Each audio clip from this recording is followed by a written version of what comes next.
Blue Pill 44, along with my esteemed co-host, Gabriel 44. On our introductory, inaugurating episode, we have a special treat for you.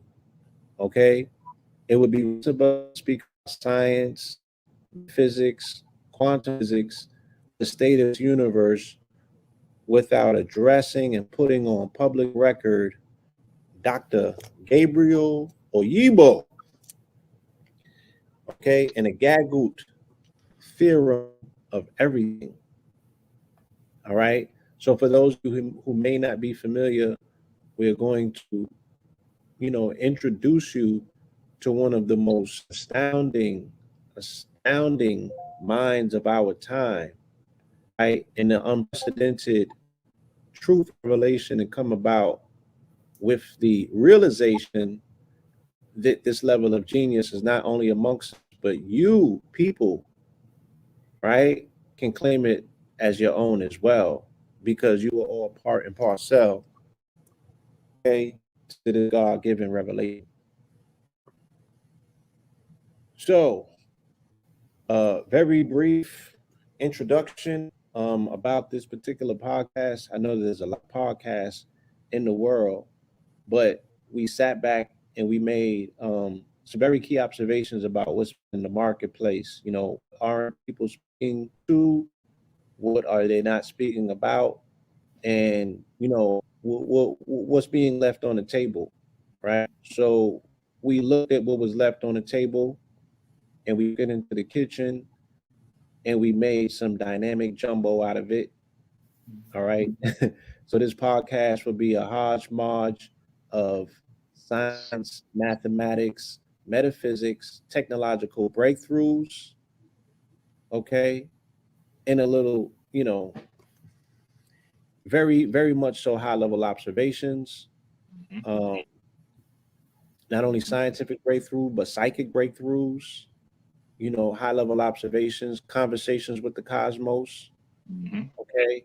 And we can definitely look at this podcast as a precursor or a warm up to our highly anticipated release, okay, of our first book called Convos with the Cosmos.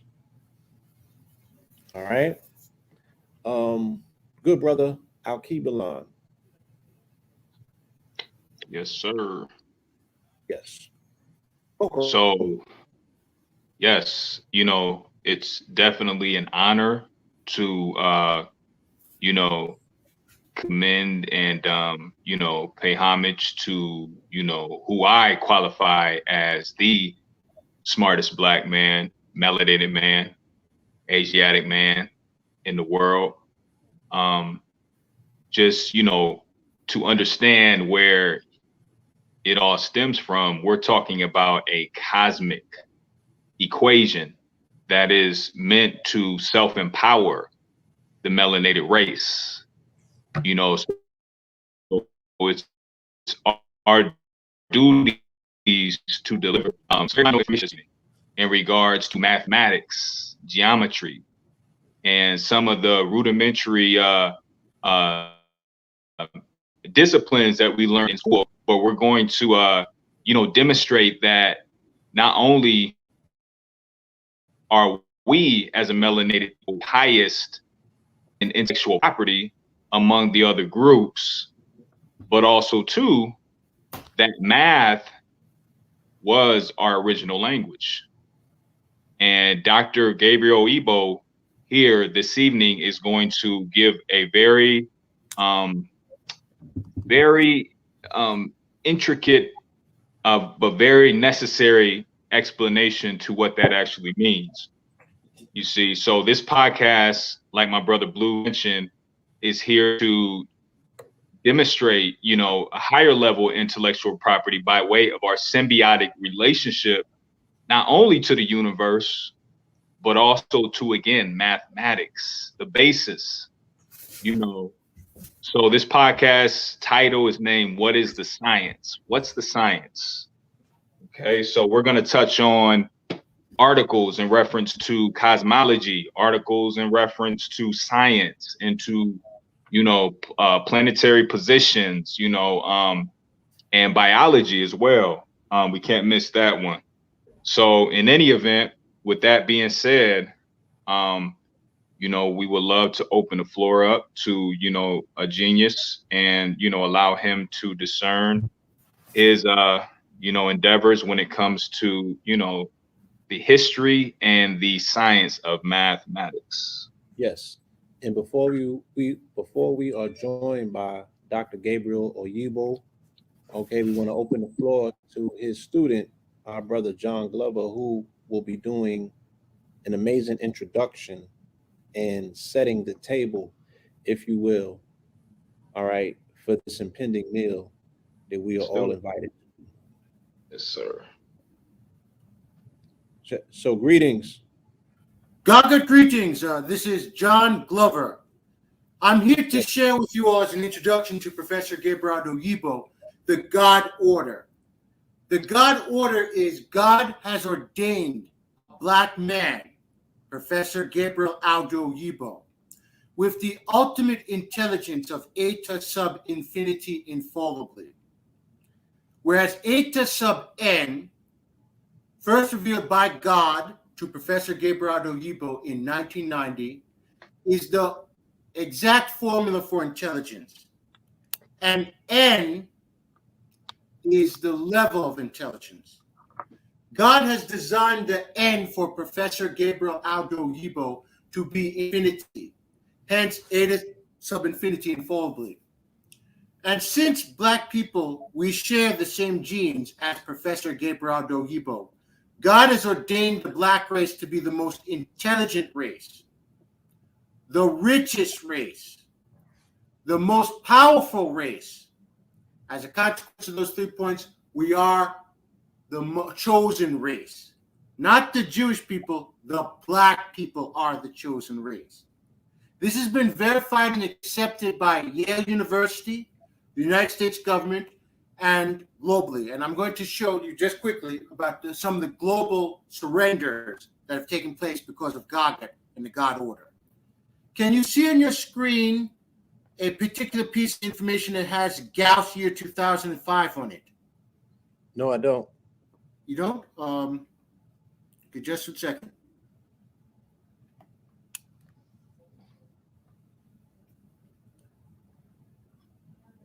The share screen. Yes. Okay. Thank you very much for that. This is the Gauss year 2005 celebration from Göttingen University. As a quick aside, Göttingen University was the headquarters of intelligence prior to the Alphabet Institute of Technology. In terms of the headquarters of mathematics, was in Germany. Göttingen also has the distinction of having a famous mathematician in the European system called Professor Carl Friedrich Gauss as head of the mathematics department at Göttingen. He was considered to be the greatest mathematician since antiquity. And he lived from 1777 to 1855, where he transformed on. In 2005, 150 years after his transforming on, they celebrated Carl Friedrich Gauss by selecting the greatest mathematics works to honor Professor Carl Friedrich Gauss. If you look here at the very top of the list, you will see the work of Professor Gabriel Audu Oyibo's God Almighty's Grand Unified Theorem listed as the #1 work to honor Professor Carl Friedrich Gauss. I hope you all can see that. Yes. Okay. To understand that ranking, we're going to quickly just go into the company in which Professor Oyibo keeps. At NRR Week 19, you'll see the work of Sir Professor Michael Atiyah and Daniel Yagunitzer, field medalists in plural lectures. Sir Professor Michael Francis Atiyah, first of all, and I'm just going to show this to you quickly.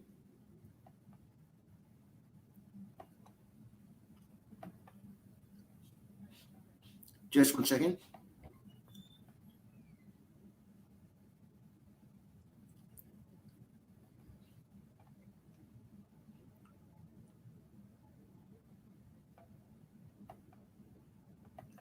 Sir Professor, you all see the Wikipedia page of Sir Professor Michael Francis Atiyah there?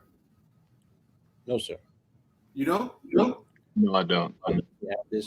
Here we go. Back to the ad stream. It should be popping up now. There we go. Yeah. Yes, sir. Sir Professor Michael Francis Atiyah, born on April 22nd, 1929, transformed on January 11, 2019. He was a British Lebanese mathematician specializing in geometry. Now, this is the part that's very important. He spent most of his adult life in Sudan. Grew up in Sudan and Egypt, but spent most of his academic life in the United Kingdom at the University of Oxford and the University of Cambridge, two high-level schools in the United Kingdom. He also was in the United States at the Institute for Advanced Study. He was the president of the Royal Society from 1990 to 1995, the founding director of the Isaac Newton Institute from 1990 to 1996, and the master of Trinity College from 1990 to 1997. So what is the significance of that? You see that he was the founder of the Isaac Newton Institute. And I want to call your attention, this is very important because you must understand the company in which Professor Oyibo keeps. Sir Professor Isaac Newton, and hopefully the page will come on. I know that it takes some editing to get the thing, but can you get the page of Sir Professor Isaac Newton, which I've just screen shared? Yes, sir. Okay. Sir Professor Isaac Newton, born December 20, 1642, transformed on March 20th, 1727. He was an English mathematician, physicist, astronomer, theologian, and author. He was described in his time as a, quote, natural philosopher, widely recognized as one of the greatest mathematicians and physicists of all time, among most influential scientists.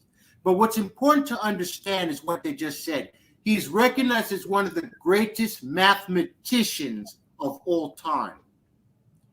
Atiyah is a successor to Sir Professor Isaac Newton.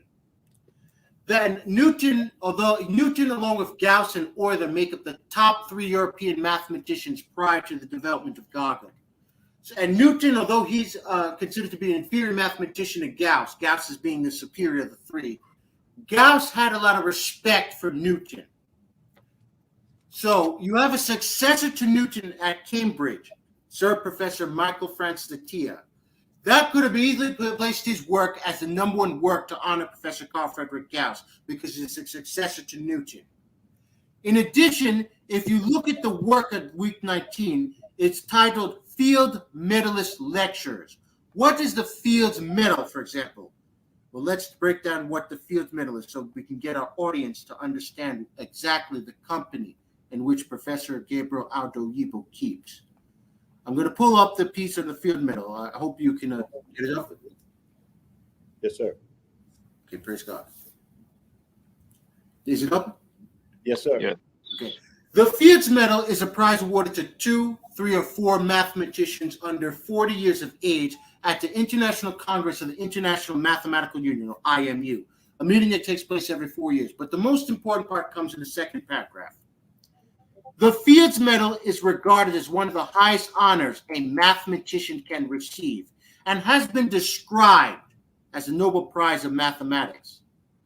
So the Fields Medal is an award equivalent to Nobel Prize, but specifically designated for mathematics. So what you must understand is from 1936, which is the first year the award was won, and if you look in the Field Medals, from 1936, you have the winners.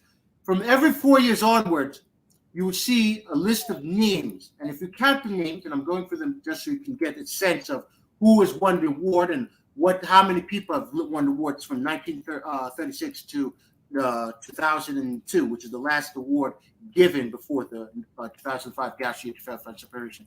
Also, keep in mind, Atiyah is listed right here in the year 1966. I hope you all can see that. Yes.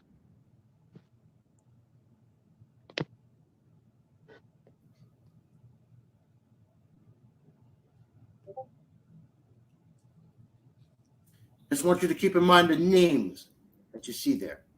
Mm-hmm.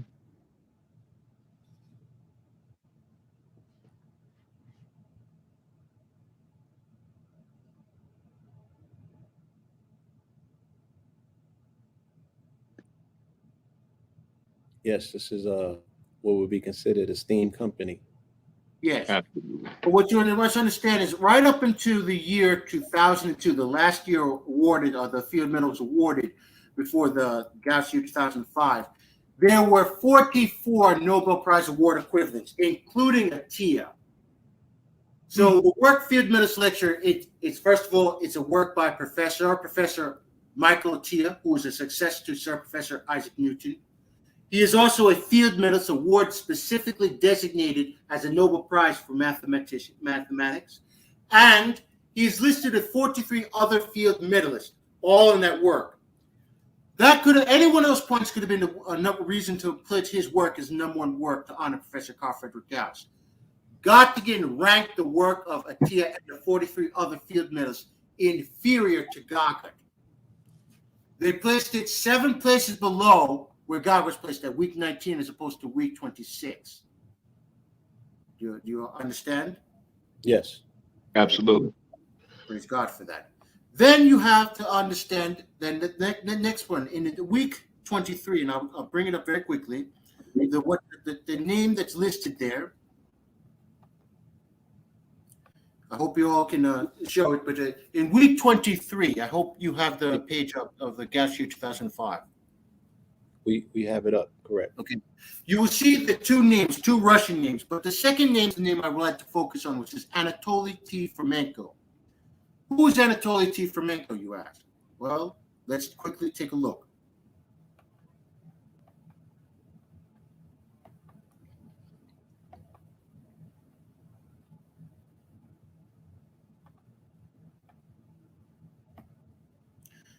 You all see the page of Professor Anatoly Timovich Fomenko? Yes. Okay. Anatoly Timovich Fomenko, born March 13th, 1945 in Stalino, Russia, USSR. He was a Soviet mathematician during the Soviet Union, but after the Soviet Union fell, he was currently a Russian mathematician. He's a professor at Moscow State University and well known as a topologist. But what's important to understand is Fomenko is a successor to another famous European mathematician in the European system. That mathematician is, or goes by the name of, just quickly bring it up.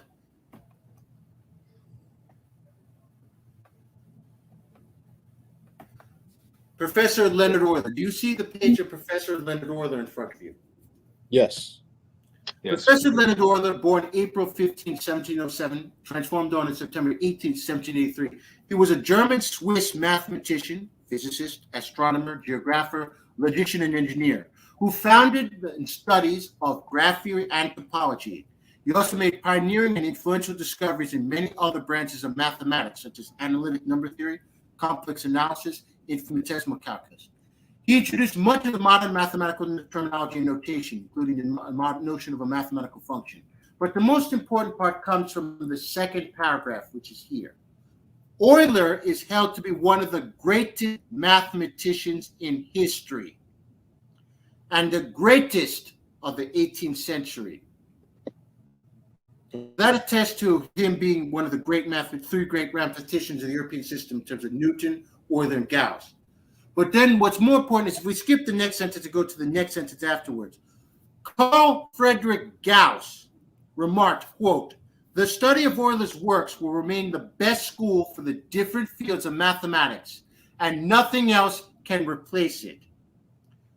That is Gauss giving a glowing review to Euler. And although Gauss was considered to be the superior mathematician of the two, he had a lot of respect for Euler, like he had a respect for Newton. Right. So you now have Fomenko as a successor to Professor Euler, and if you go to the last sentence of this paragraph, it says, Euler spent most of his adult academic life in St. Petersburg, Russia, the same Russia from which Professor Anatoly Fomenko is from. So Fomenko is a successor to Euler. You understand? Yes. The Göttingen University could have labeled or placed his work, Fomenko's work, as the number one work to honor Professor Carl Friedrich Gauss because he is a successor to Euler. And Gauss had a lot of respect for Euler, as you heard by this, the quote that said here that the study of Euler's works will remain the best school for the different fields of mathematics and nothing else can replace it. Yes. Göttingen, on the other hand, even though he had Gauss had a very high respect for Euler. They ranked the work that was of the successor to Euler inferior to GAGUT. That's why it's placed at week 23 as opposed to week 26. You also see, also in week 24 has the name Professor David Hilbert. I'll just bring it up quickly. You all see that week 24, NR24, David Hilbert. Yes. Yes. Who is Professor David Hilbert, you ask? Well, let's take a look.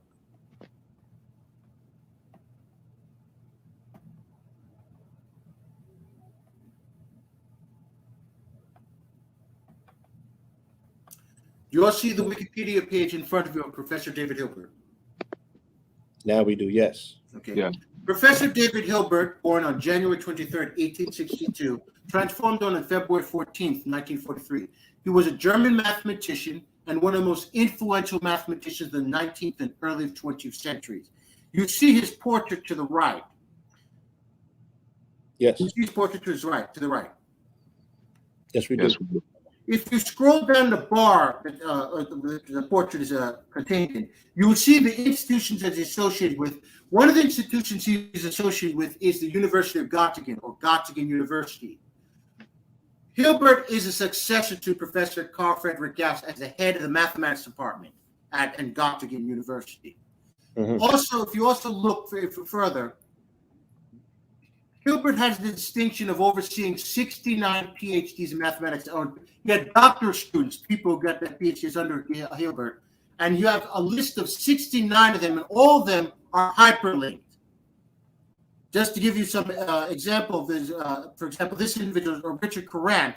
Richard Courant was a student of Hilbert who got his PhD under Hilbert, and he left Germany to come to America and created the prestigious Courant Institute of New York University.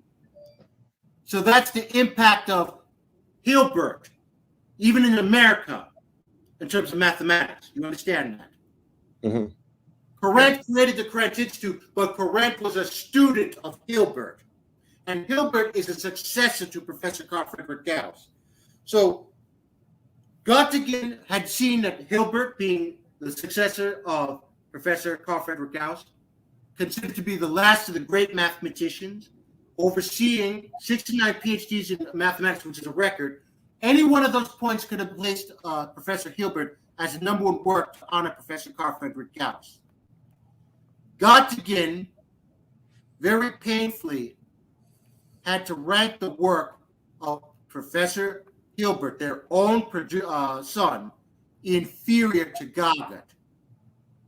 So again, this establishes the company that you keep.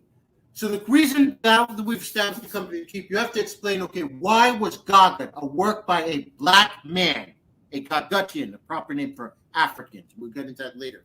But the important thing is, why was his work selected to be the number one work to honor Professor Carl Friedrich Gauss? First of all, it's important to understand and address the issue of, well, I say number one, you see the number 26. How does that jive? Isn't that what you're asking? Absolutely. Okay, well, let's explain why that's the case. And to illustrate the case of why 26 in reality is 1, I'm going to pull up for you a particular part that's important in terms of understanding how the German people saw and see Gauss today. Do you see this Deutschmark of Professor Carl Friedrich Gauss on your screen? Yes. This is a real-life currency note in Germany of a likeness of Professor Carl Friedrich Gauss on a 10 Deutschmark. The Germans understand the need for venerating and celebrating their heroes, a lesson we should take as Black people with Professor Gabriel Audu Oyibo. But what's important to understand about this Deutschmark is usually on money there's either monarchs, kings or queens, or you have political leaders like presidents and so forth. Gauss was neither. He was not a monarch. He was not a politician. So why did the German people see it fit to put Professor Carl Friedrich Gauss on the Deutschmark? The real reason why the Germans put Professor Carl Friedrich Gauss on the Deutschmark is because they understand that Gauss and his work in mathematics, particularly in mathematics, is what put Germany on the map. when he was alive in the late 1700s, early to mid 1800s, Gauss had done exceptional work in mathematics. And Germany at the time, during the time he was alive, it was various states, not completely unified, like Prussia, Bavaria, Saxony, and so forth. But during Gauss's influence in mathematics, the country of Germany unified into one nation in 1871. They unified around his mathematical prowess. Exactly. That's exactly what they did. And the German people, to show... Right. Hence the fact that even today, we accredit them with what? German engineering. And that would be impossible without having a mathematical foundation. Exactly. That's the influence of Gauss, but more importantly, the respect that his people have shown him in terms of what they've done, in terms of honoring his likeness and venerating Gauss for what he's done. But also, the other thing that's important to understand about this is the graph to his left. It's a little hard because it's a little colored, but if you can see the graph to his left, you all see the graph that's to his left? Yes. Yes, sir. Okay, this is a graph in statistics, a study of mathematics. It's not Gauss's most important work, but it's a contribution from Gauss. This is a graph in statistics called the Gaussian distribution curve. It is also more commonly known as the bell curve. Mm. The bell curve is a curve that deviates along a standard deviation, and it goes from left to right. It has deviations from it. But the whole point is the bell curve, the axis of symmetry here that meets up at the peak of the curve, is that usually in most of the things, the curve reaches its peak at the median. And the horizontal axis ranks the particular the data that you're analyzing. In this case, for the Gauss year 2005, we're going to rank on the horizontal axis week 1, which is to the right of the origin, the point where the vertical and the horizontal axis coincide or meet. And then all the way to the utmost right of the curve, we're going to have week 52. That's the Gauss year 2005 listing of the weeks, 1 to week 52. And to get the median being the middle point of the weeks of the year 2005, you simply divide 52 by 2. 52 divided by 2 is 26, like week 26. Mm. Understand? Week 26 will be at the center here, and it corresponds to, on the curve, the highest point of the absolute maximum of the curve. Mm. So GAGUT is reached, basically GAGUT has established itself as the number one work by the ranking at week 26, because at week 26, it's the highest point of the curve.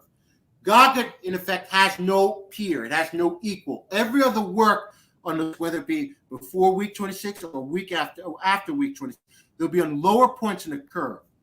Week 26 is the highest point in the curve, and that's basically attesting to what Professor or Batad General, title we give our ancient ancestors, Batad General Reverend Professor Martin Luther King.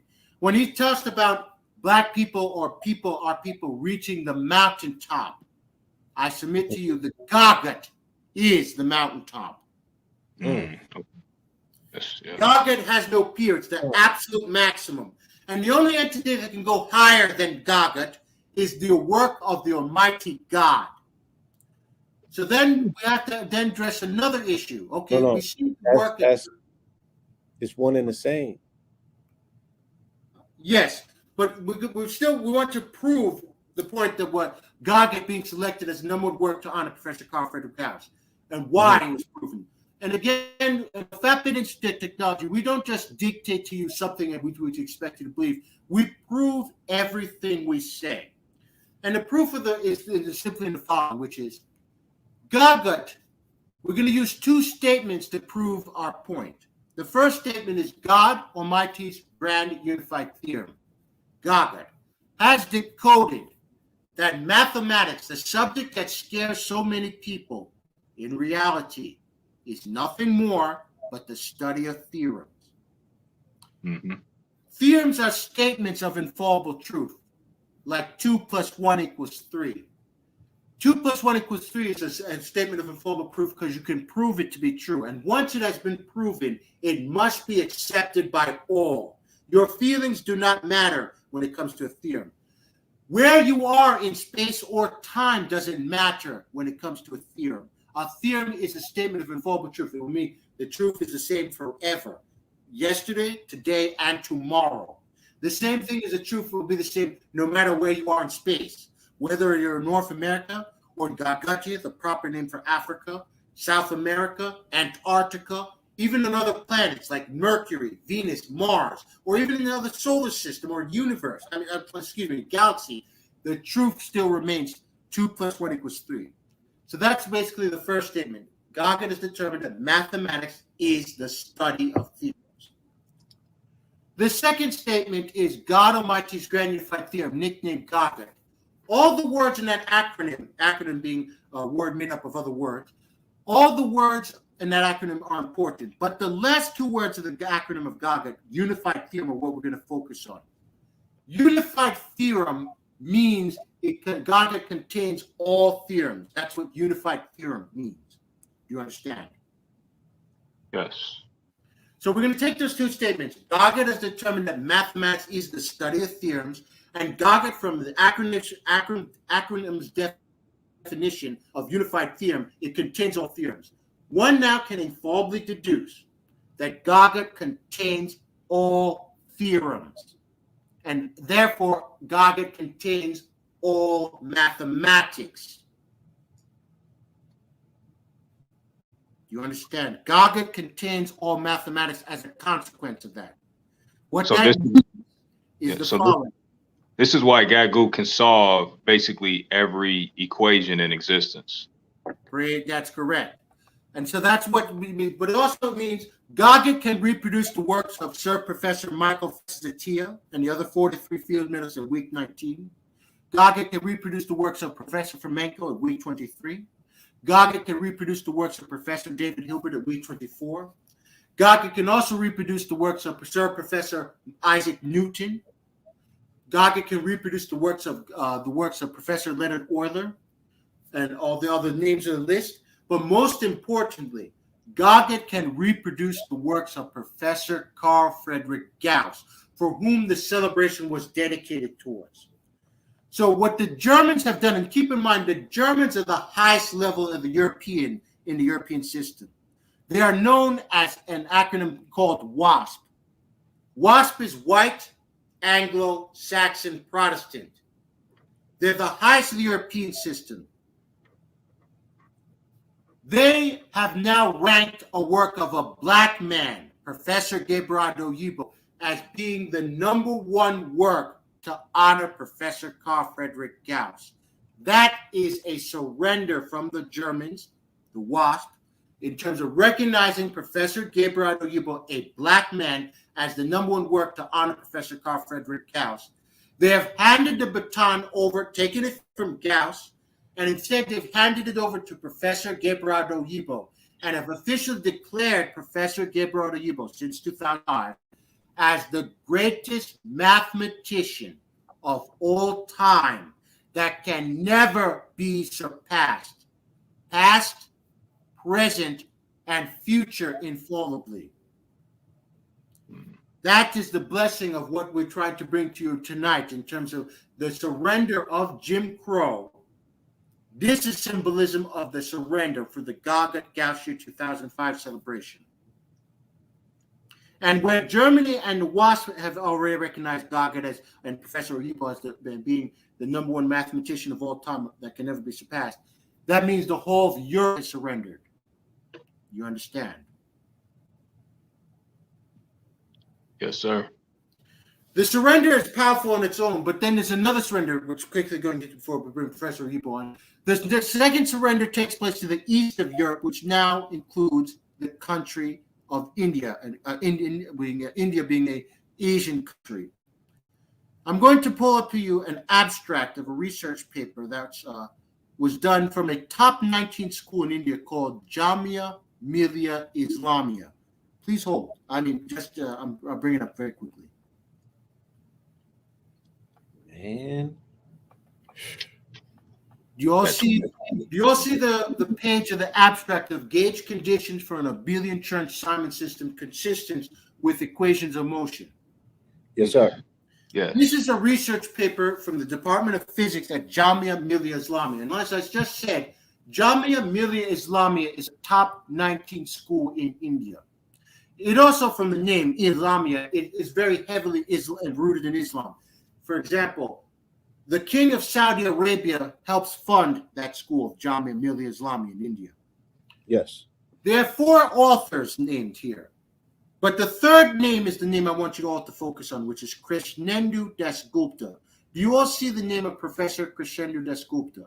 Yes. Yeah. Who is Professor Krishnendu Dasgupta? Well, Krishnendu Dasgupta is a professor of mathematical physics and an expert in mathematical physics, Professor Dasgupta.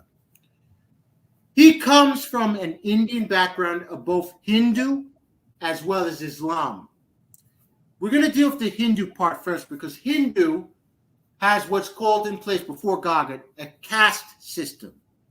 Mm-hmm. The caste system is very much like Jim Crow system here, where they classify people due to skin tone color, where the lighter skinned people are at the very top, the darker shades are lower levels. When you reach the black people in India, the black people in India are referred to as Dalit or untouchables. They're very bottom. That was the vicious system that was in place prior to GAGUT. Dasgupta heard about Professor Gabriel Audu Oyibo through a presentation during the 2004 year, in terms of November and December 2004, in which Professor Oribo was invited by the Nigerian National University Commission to go for 30 days, a month period, in terms of going through 18 different universities in the country of Nigeria, and they welcomed the scrutiny and challenge from everywhere in terms of the world. Everyone across the world was invited to come to those universities to challenge and scrutinize GAGUT. Challenges from Canada, United States, Germany, Switzerland, India even, United Nations and Japan, and other GAGUTian countries were invited to challenge GAGUT.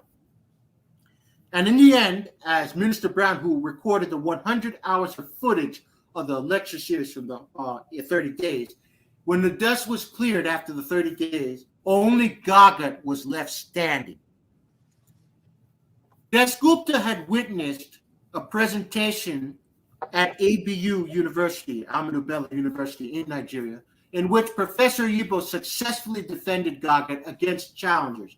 And one of the challengers in that particular audience was Professor Singh. Professor Singh was an Indian, and is an Indian, who was the department head of mathematics at ABU.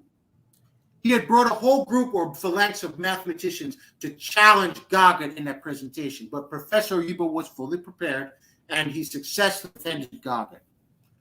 And after the presentation had occurred, Professor Singh was actually recorded, or basically quoted as saying, by Elder Usman Gazama, a born-again Christian who was part of Professor Oyibo's security detail. Professor Singh admitted to Elder Usman Gazama that after the lecture by Professor Oyibo on GAGUT, that his 42 years, Professor Singh's 42 years of teaching and learning mathematics had been reduced to nothing. These 42 years of mathematical teaching had been flushed down the toilet. Mm. And what Dasgupta witnessed what happened to his countrymen of Singh. And Singh was a light-skinned Indian. So that's why it's very important to understand what this next part is, which is Dasgupta, having witnessed that, he wrote to university a letter. The letter, and I'm going to pull that up very quickly, so before we bring Professor Oyibo on, what in terms of what actually happened in India.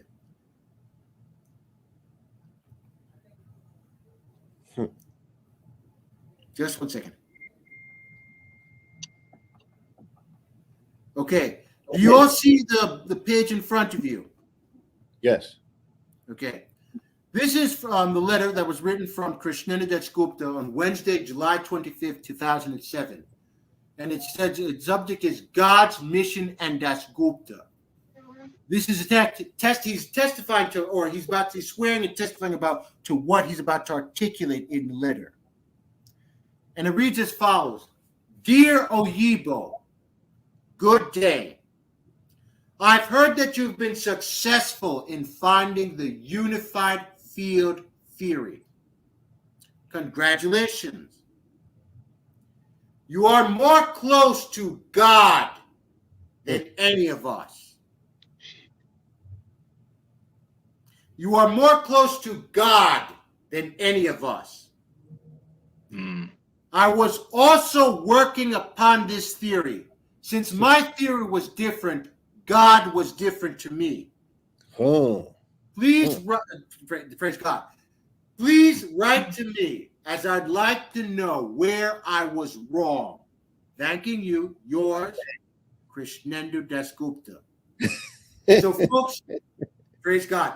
You've just witnessed the complete and thorough destruction of the caste system once and for all in real time.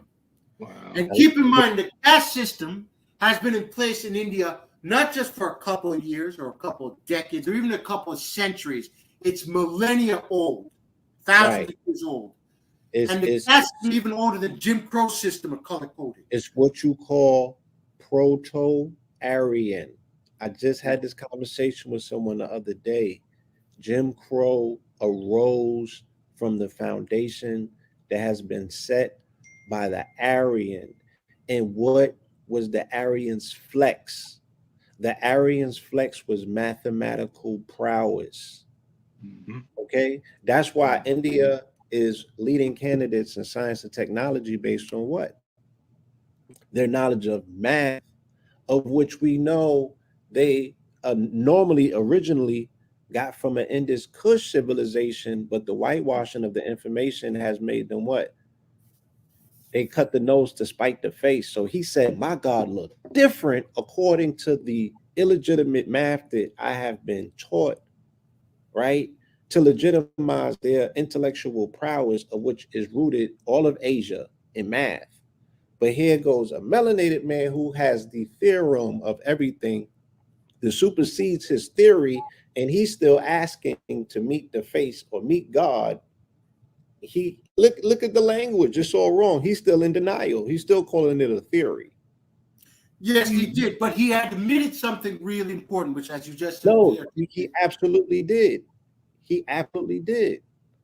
And you could see it in the script within itself that he had to humble himself and come to a realization, but he still has to fix his mental to actually accept what he just witnessed. That's perfectly correct, brother. And that's what we're talking about here. When Dasgupta admitted that Professor Oyibo, and keep in mind, in the caste system, Professor Oyibo would have been viewed as the elite or untouchable. As untouchable, exactly. Well, once he declared that Professor Oyibo as a black man is more close to God than any of us, that in mathematics is what we call a diametrically opposed position. We're one place and one place before. After the same thing, after GAGUT has come about, you're now a complete 180 or rotation, a half a rotation from where you were. We're at the bottom before GAGUT, but after GAGUT, Professor Oribo being declared as being more close to God than any of us, we're at the very top. And since, again, like black people, we share the same genes as Professor Gabriel Audu Oyibo, that means black people are more close to God than any other race. This is a surrender from the Indian people in terms of the caste system. But then there's also another important part to get into here, which is the Islamic part. In Islam, the most venerated character in Islam isn't even Allah, as one would expect. It's Muhammad. Why do I say Muhammad is the most revered or venerated character in Islam? It's because the Islamic people do not play when it comes to the image or the idea of Muhammad. And that basically testifies to what I'm going to get into next, which is in 1988, an Indian author by the name of the Indian author by the name of Salman Rushdie, he wrote a work called The Satanic Verses. The Satanic Verses was known at the time to be a fictional account about Muhammad. Yes. However, the followers of Islam did not look kindly upon that work. No. In 1989, the Ayatollah of Iran, the Ayatollah who was also responsible for the revolution in 1979 and 1989, the Ayatollah of Iran, he made a public calling upon all the followers of Islam around the world to assassinate Rushdie for that work of the Satanic Verses. They don't play with the image of Muhammad, because even just a fictional account of Muhammad can warrant a death sentence upon you. So then come in 2007, almost 19 years after that, when Dasgupta, another Indian, has written that a black man is more close to God than any of us. When he wrote that a black man is more close to God than any of us, he didn't say that Professor Oribo is approaching Muhammad or is close to Muhammad or a prophet like Muhammad. He said that Professor Oribo is more close to God than any of us. That means Professor Oribo supersedes Muhammad. Now, the same Ayatollah or followers of Islam or other Islamic leaders could have issued a fatwa on Dasgupta if they could challenge it. However, of this date of December 23rd, 2021, Dasgupta is alive and well. No fatwa has been declared to him because he has articulated an infallible truth. Do you understand? Yes, sir. And the same thing is in terms of the Christianity is also very similar, because in Christianity, the most venerated character in Christianity is not Almighty God, as one would expect. It's Jesus Christ. If Dasgupta were a Christian, when he said that Professor Oribo was more close to God than any of us, he didn't say Professor Oribo is a Messiah like Jesus or approaching Jesus. He said that Professor Oribo is more close to God than any of us. That means Professor Gabriel Audu Oyibo supersedes Jesus Christ. Now, before you take my head off for insolence or for blasphemy, I want to prove my point in terms of why that's the case. Mathematics, as we just decoded earlier, is the study of theorems, and theorems are statements of infallible truth. The only language God speaks is infallible truth. That means the only language God speaks is mathematics. Facts. I challenge you now to tell me if there's any part in the Old and New Testament for the Bible or in the Quran for Jesus or Muhammad, respectively, in which they were blessed with a formula of A to sub n, or Gij, comma j equals 0, which contained the totality of all mathematics. Nope, there's nothing in there. Exactly. In fact, I even bring even a lesser case, which is proved. Can you show any mathematical rigorous proof Jesus is attributed towards or Muhammad is attributed towards in terms of what theorem or what mathematical work were they responsible for proving rigorously in either the Bible or the Quran, respectively? None. And remember what I said. In order to be, the language of God is mathematics. In order to be godly or to be close to God, you have mathematics. If neither Jesus or Muhammad had any mathematics, they cannot be God's messenger. And before you continue, that's why you made a key point in the fact that we share the same genes as Dr. Gabriel Audu, because we haven't even touched on the aspect of polymorphisms in the brain in reference to being able to collapse the whole universe through the eyes and allow the brain to translate it. You see, as far as Gabriel having an infinite amount of polymorphisms, that's key. That's important to really understand. That's exactly right. So this is a surrender from India, and India wasn't alone in Asia.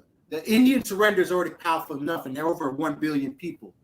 Their neighbors to the east, northeast, China. China had already issued a paper which was reported in 2006. But before you take that, can you put that back up? I just wanted to show you something as well. I wanted to point something out. I'm sorry. Just 1 second. No problem. And this is what we're talking about to add on what Al-Kibalan just touched on in terms of the totality of the all. You know, now I'll put it up right now. When we put all of our eyes on it, you know, as we are all able to access that particular energy and that particular information that Dr. Oyibo possesses, you know, when we our individual observations, we're able to add on. So I want to add on real quick, and I want to show you how it's right here in the code. July 25th is known as the day out of time, right? In the Mayan calendar, it's the 0 point. It's the day that doesn't exist. It's the 0 day. So if you add up these numbers, July is the 7th month, the 25th is the 7th as well. And then 2007 is on a 7 year. So this is 777 at 924, which equals 6, right? And you know, there's so that 777 signature on a day at a time, he's capitulating and speaking on the fact that, you know, he's identifying God, and he's time stamping it, because that 6 correlates to the carbon, of which Dr. Oyibo represents, you know, very prominently. You know what I'm saying? Praise So, God for that observation. Yes. That's very important. This is what I'm speaking on, is the fact that, you know, shit, I'll even go there with the 26. The reason that it's peaking and at the top, and the reason that it's GAGUT, right, is the fact that 26 in Hebrew is Yahweh. And when you look at the German of Gut or gut, that's God. So it's right there. The GAGUT is, he put God in the box with the 26. With the 26. Praise God. Praise God. You know what I'm talking about? Like, look, and again, like you said, the whole concept of whiteness is a very modern term, right? White people were very much broken up into clans and tribes. And amongst those clans and tribes, the highest intelligent, the top of the heap, as you said, was the germ man, of which he is the highest percentage of European that exists in his country. You can Google it, people, right?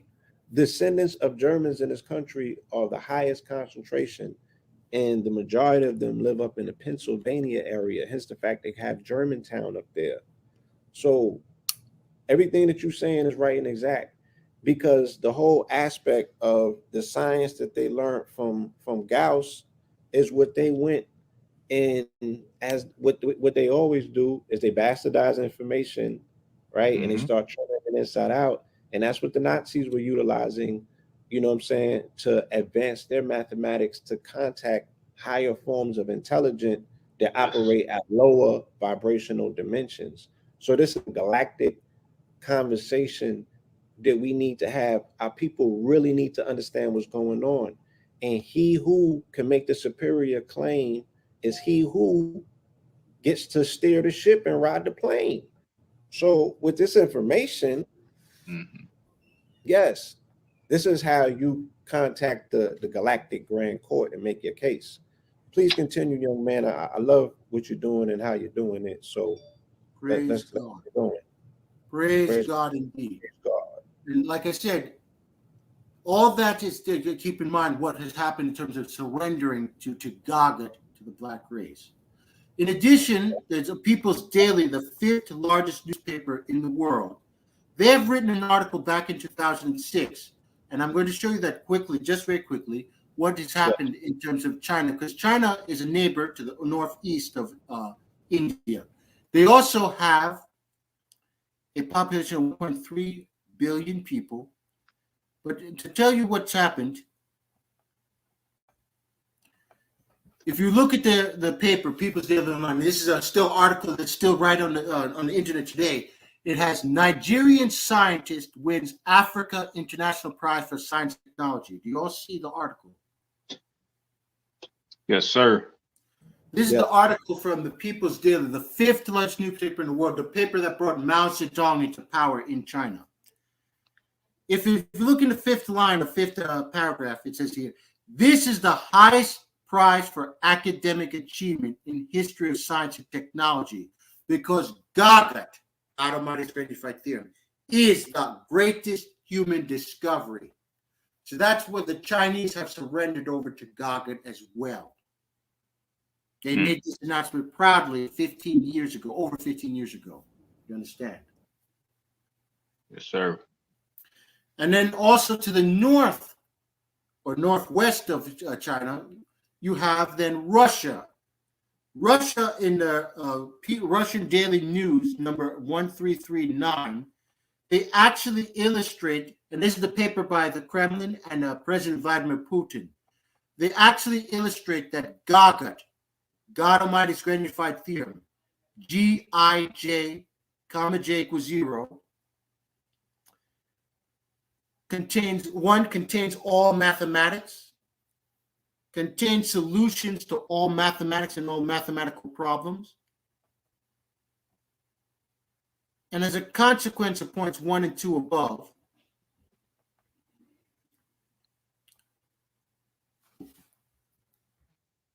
GAGUT has earned all academic prizes, past, present, and future, infallibly. It's if you could just on the screen, the PDF of the Russian Daily News comes up. If you go to just 1 second.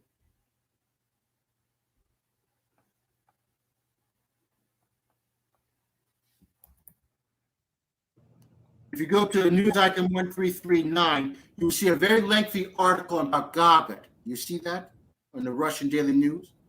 Yes. Yes. So that's basically what it's according to.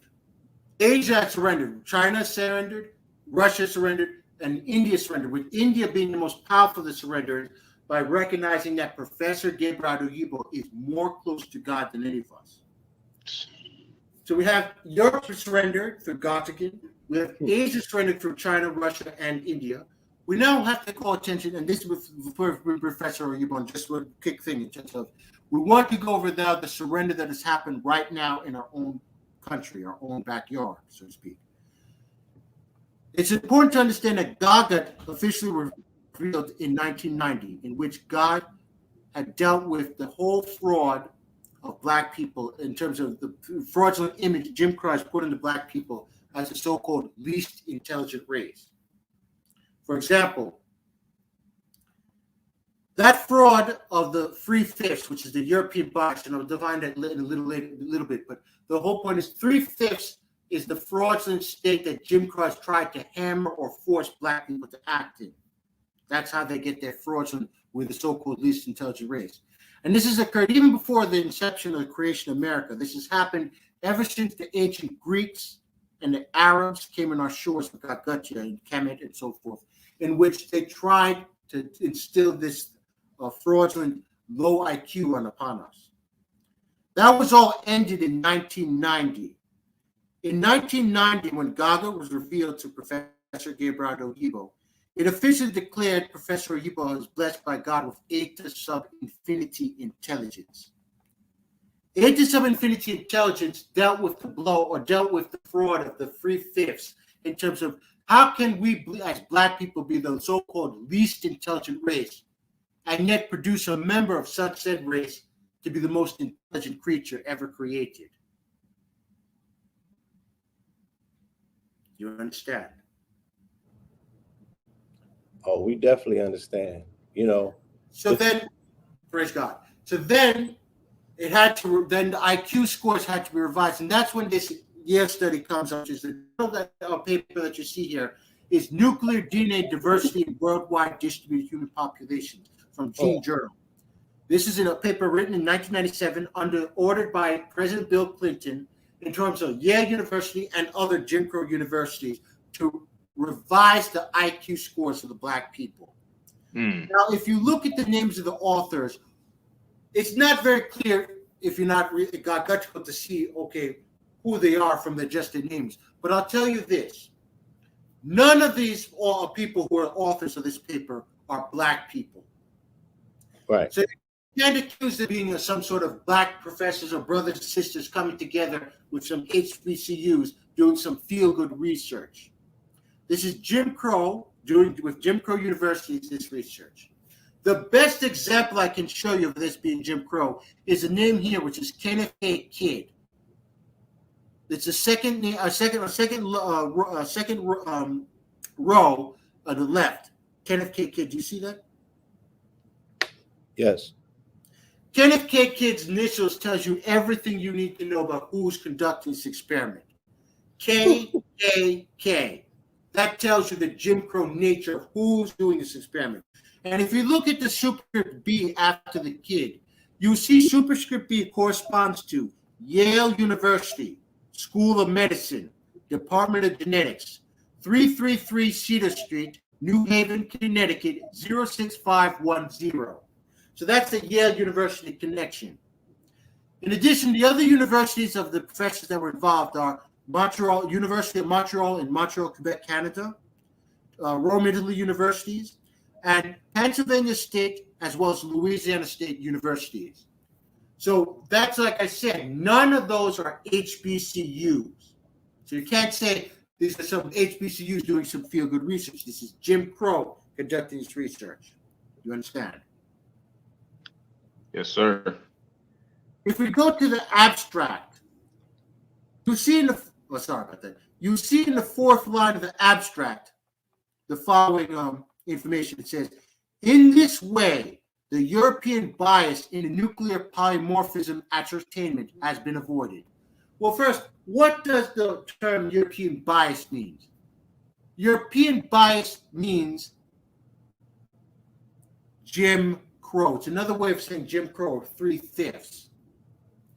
What they said in this sentence is the European bias, or the Jim Crow factor, had to be removed from the experiment in order to get any proper results. So it was taken out. And then they were able to get the number of polymorphisms. Now, you see nuclear polymorphism ascertainment. What does polymorphism mean? A polymorphism is a measure of intelligence. It's an ability to map several points in one space onto one single point in another space. Like, for example, your eyes. Your eyes, when you see in your field of vision, you're seeing several points in space, and then you're transforming those points into one point in another space, like your brain. That's a polymorphism.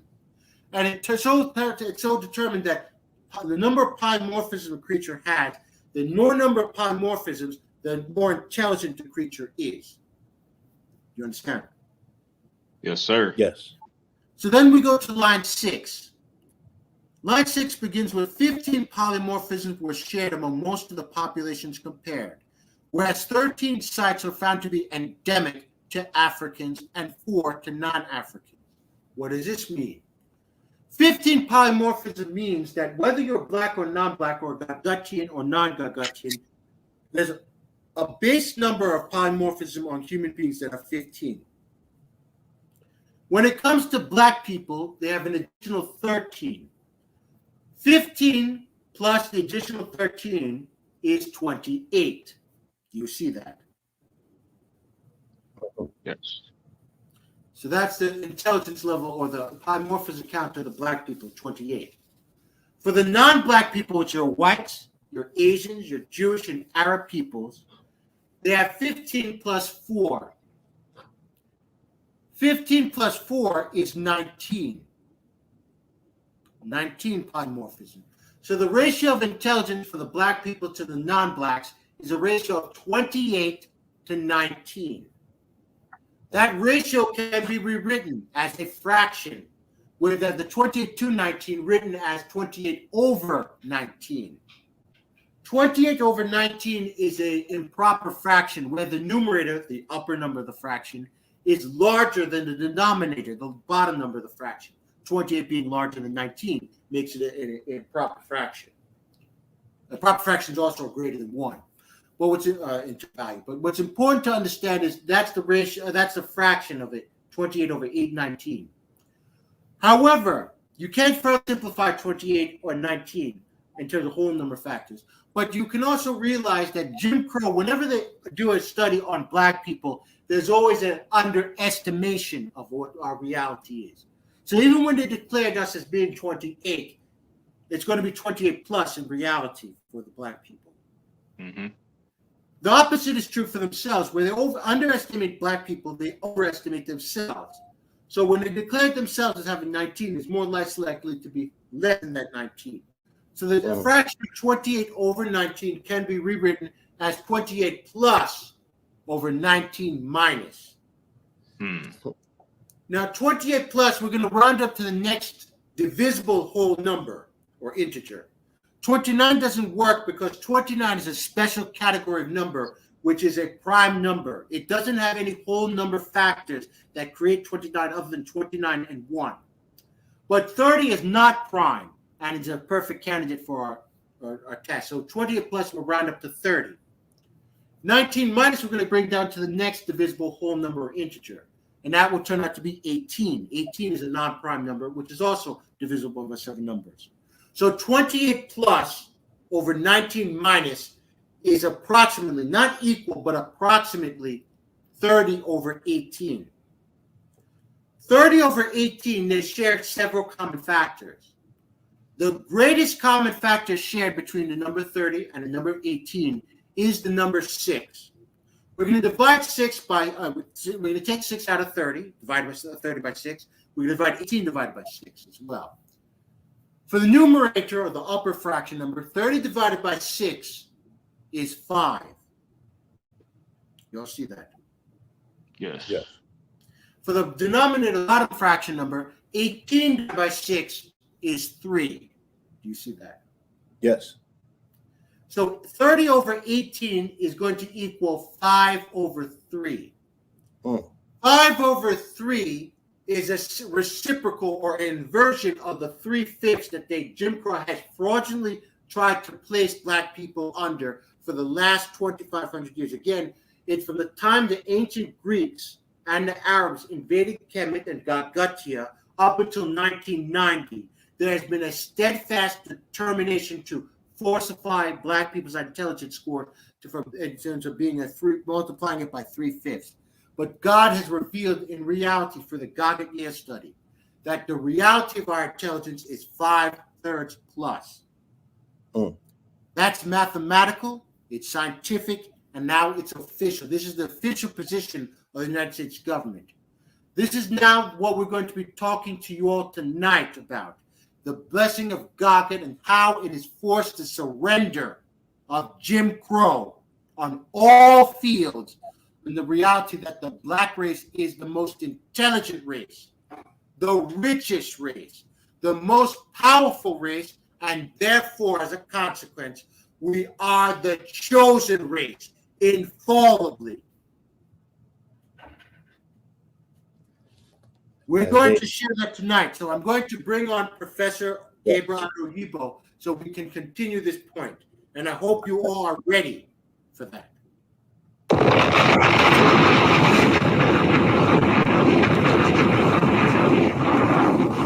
Are you all ready for that? Absolutely. All right. Also, before we start, I just want to play a piece, just a quick musical piece by KRS-One. If you know KRS-One, the rapper, he did a song on GAGUT called Unified Field. Yeah. Have you ever heard of the KRS-One rap of Unified Field? Absolutely. You've heard it? Yeah, let's hear it. Okay, please bring it just a second.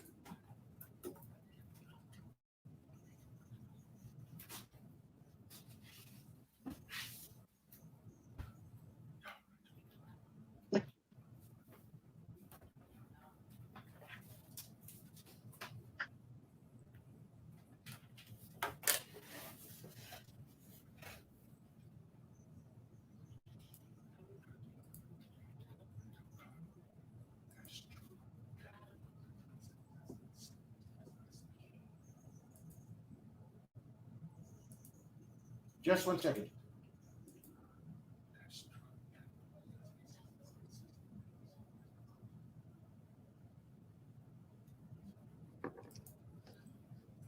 Yes, family. So, again, for this inaugural classic episode of What's the Science podcast, this is where science meets and intersects with mathematics, with arts, with intelligence, and with a level of practicality that you should be able to actually see exactly what you're hearing.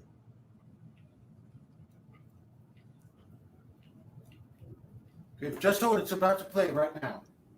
Indeed.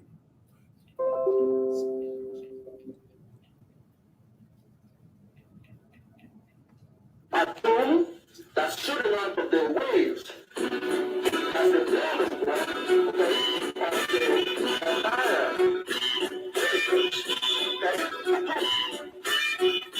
which is the best called yeah.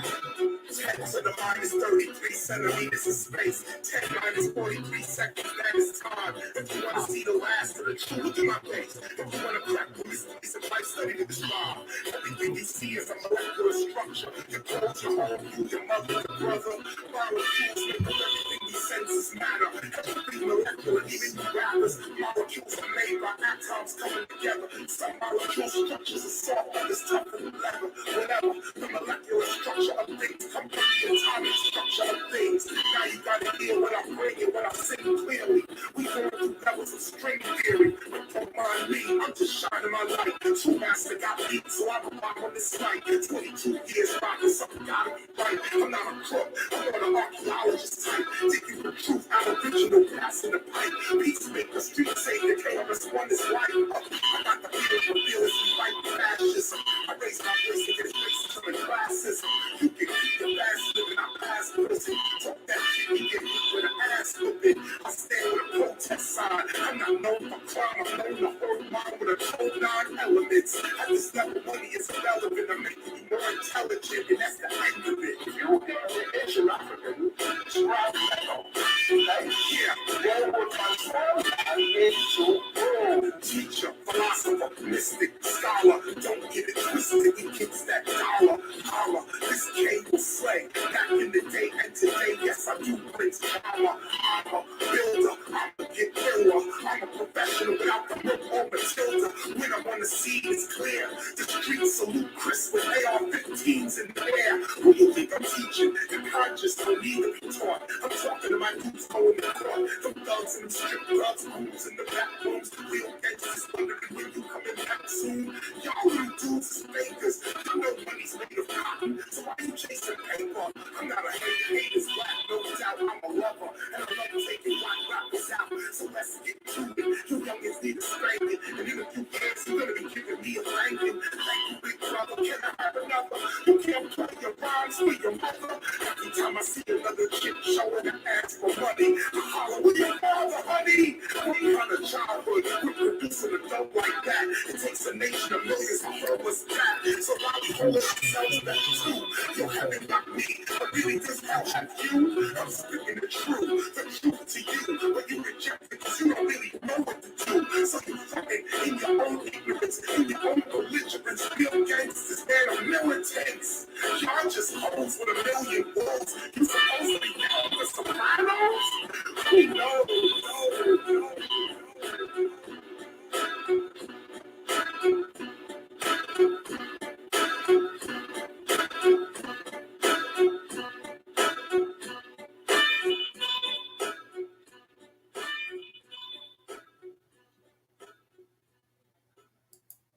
And just one last song I'm going to play is the Hypnotic Brass Ensemble. This is a jazz group by Phil Coltrane.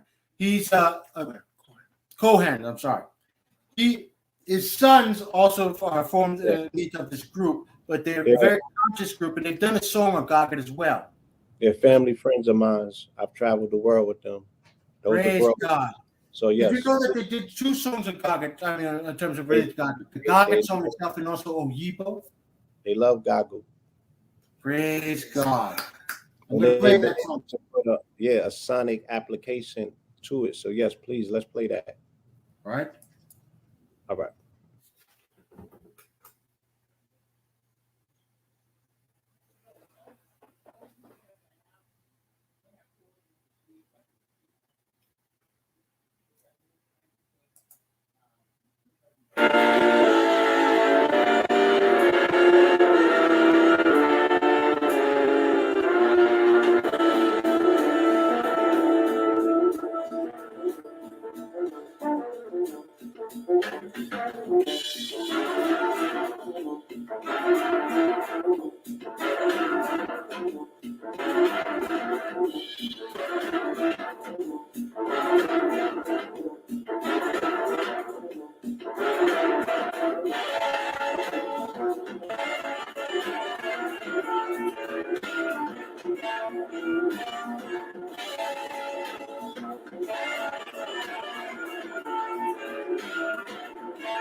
We have to say praise God for the music. Now, remember, the whole thing with the hypnotic brass ensembles. Now we need to do that. We need to work together to getting them to do more GAGUT songs. Also, KRS-One, if you have a contact with him, we would like to arrange a time so we can talk to him about getting a GAGUT song and having a GAGUT concert in terms of the blessing of GAGUT and going on with getting him together and African musical legends as well. In addition, we must also remember to celebrate the victory that was GUBAP, the GAGUT Ultimate Human Blessing Award Party, and the GAGUT birthdays, celebration our rebirth from 3/5 to 5/3, as I articulated. And you must also celebrate the blessing of GAGUT. That's where you come into the GAGUT briefings, of course, like that. But we're going to talk about that in further detail later. Yes, bro. We're right ready to bring on Professor Gabriel Audu Oyibo. Yes. I hope everyone's ready. Oh yeah, we're ready.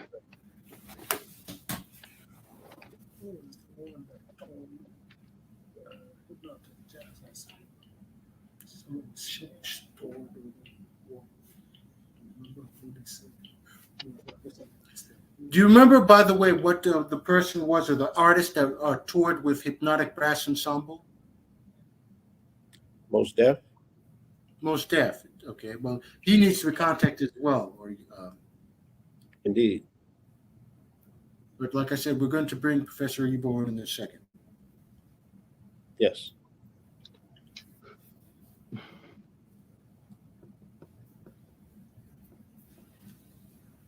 Yes, Hypnotic Brass Ensemble. Highly recommend that the family listen to them just for a tuning of your psyche, just to balance your energies, just to your appreciation for live music and instrumentation in a unit of brothers working with one another. And their father used to work with Sun Ra, and all of these are beautiful Morris seeds from the south side of Chicago. And they cut their teeth in the New York City subways, and I was right there with them. And I was utilizing my platform at that time to get them on. And I was on them tours with Most Def. Red was styling for him, doing the clothing for all of the shows. The next thing you know, they went cross overseas, and then they got signed and took off. And we went in different directions, but that's still the family. And they have the most enchanting sound ever. I mean, they were the audio that I heard in my mind that allowed me to write the music that I ultimately became the artist who I am now, is because even when I tell the story about me getting the name The Blue Pill, it was on February 21st, 2007, right? The day before the day before that, I was at a concert with them in Most Def at Brooklyn Academy of Music. And when I saw Most Def do hip hop improvisations utilizing the live instrumentation of Hypnotic Brass Ensemble, they were doing the Biggie beats. They were doing all of the beats with live instruments, and Most Def was doing the improv.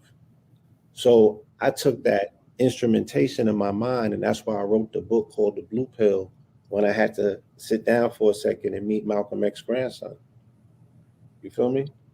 So Yes, I do. they play a very integral role, in the narrative. You feel me? So the fact that, everything has come full circle, even the fact that the first time that I've heard about Dr. Oyibo, it was from the Reverend Dr. Phil Valentine, and who I considered the smartest man at that time. And he was like, Dr. Oyibo's the smartest. So that was that.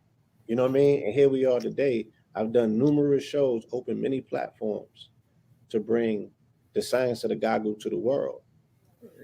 Well, praise God for that. It's a continuation. We're here today. It's brought it full circle. This is episode 1 of What's the Science podcast, featuring Blue Pillar 44 and our Kibalon 44. And our esteemed first guest is none other than Dr. Gabriel Oyibo. Welcome. Welcome. We're going to be working more closely with you as the time goes on. Both of you give me the number, the name and number we exchange, and the emails, but we're going to work more closely. Gee. I also play the bass, so we'll work on that. Yes, indeed. Did you hear what I said? Yes, indeed. I heard. I played the bass, as I said. So You played the bass. Okay. that's correct. Yes. And family, as you as you're bearing witness to, you know, what's the science, again, it's going to be important to realize that we're going to introduce music with live instrumentation. You know, this is going to consist of a lot of culture. So, you know, it may even be music that the family isn't necessarily familiar with, but we know sonically it's going to do us justice in a way of giving us a greater outlook on the history of our music, and not only the history of our music, but the sound that we came with way back when. So as you heard Brother Blue Pill mention, he had a deep history when it came to that band.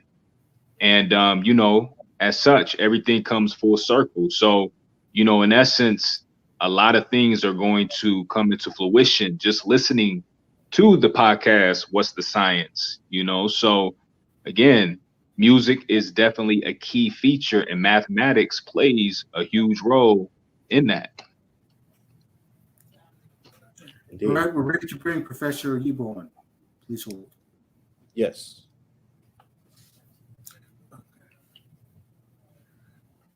Okay. Yes. Hello, sir. Peace, peace, greetings, greetings. bro. Yeah, Greetings, GAGUT great greetings. GAGUT greetings and peace to both of Greetings. you. Yes. Greetings, greetings. Brother Alkebulan, Yes, sir. that's almost like blue pills. that's an original word. Absolutely, absolutely. It holds a lot of weight. Absolutely. So Yeah. that's nice to blue pill. It's been a while, but brother Baba GAGUT, he says he's been running to you and he's very excited and everything else. Yes. Brother from Philadelphia, you know, he tells us about meeting you and all that, and you all having a good time. Yes. That's nice Yes. too. Nice too. Could you share the equation? Excuse me? The equation, can you share it?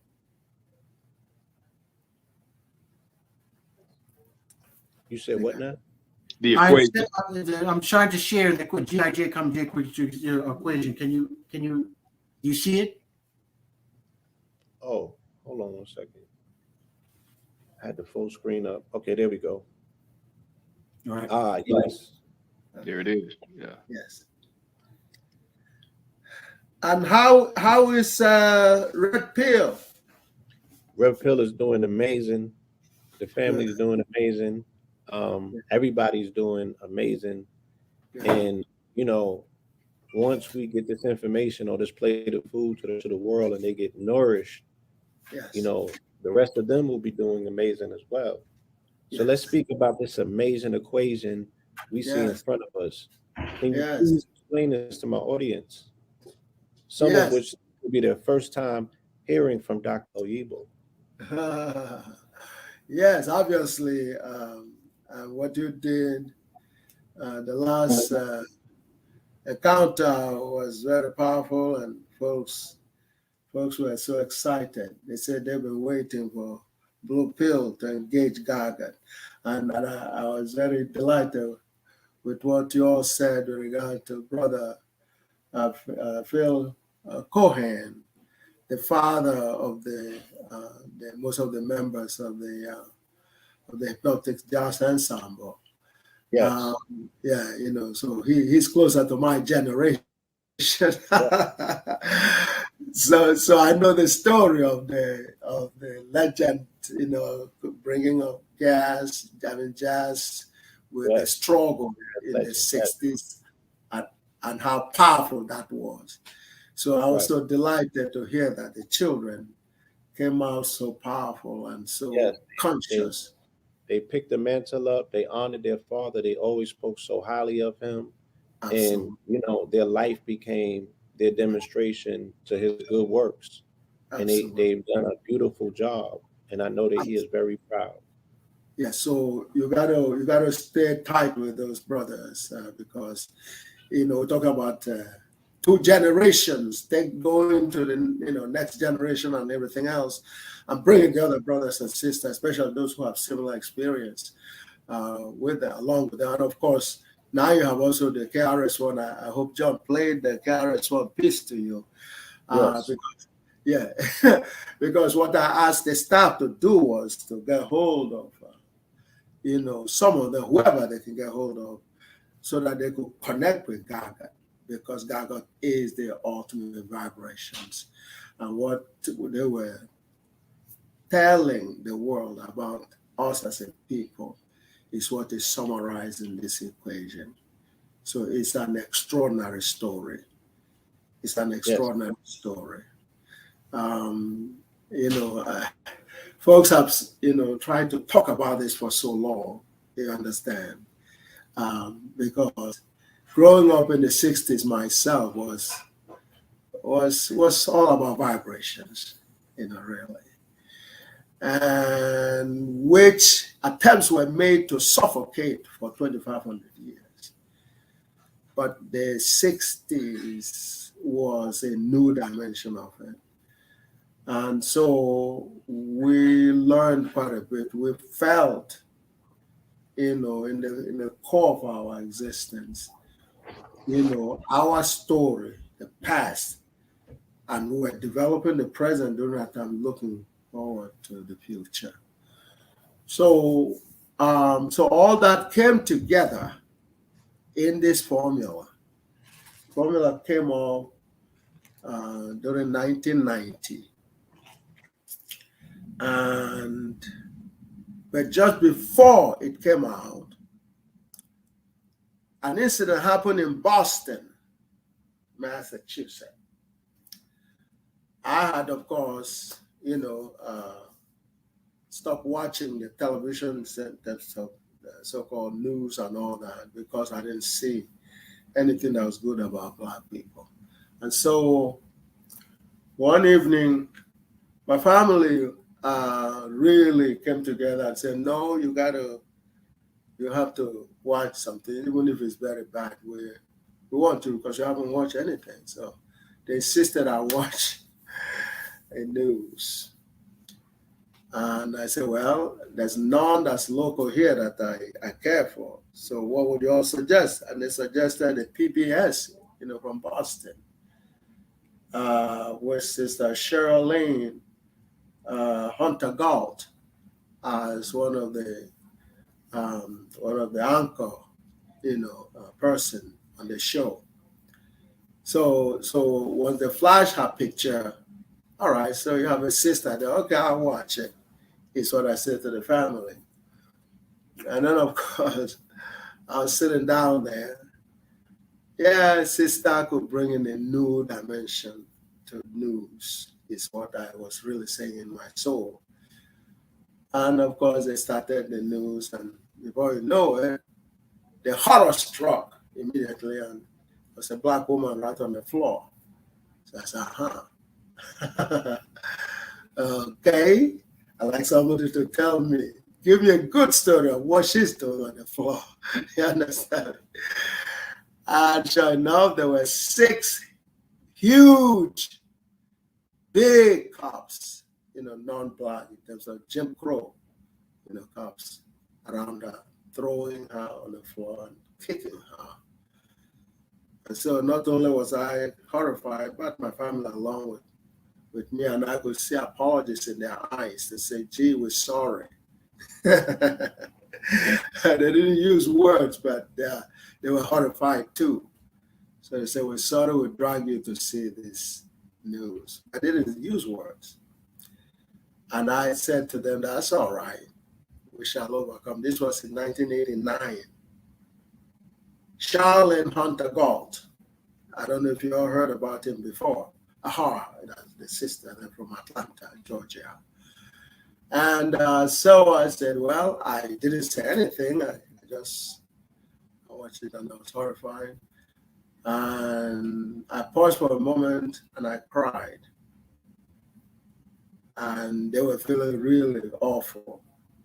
especially when they watch me cry. They picked up over the years about the philosophy behind a black man crying. It takes an act of the devil of the worst kind to make a black man cry. So they saw and understood what was going on with me crying as being, of course, the picture showed it very loud and clear. So I absorbed it, and after I calmed down a little bit, I took a phone, and I called, the brothers that I know that probably was watching it.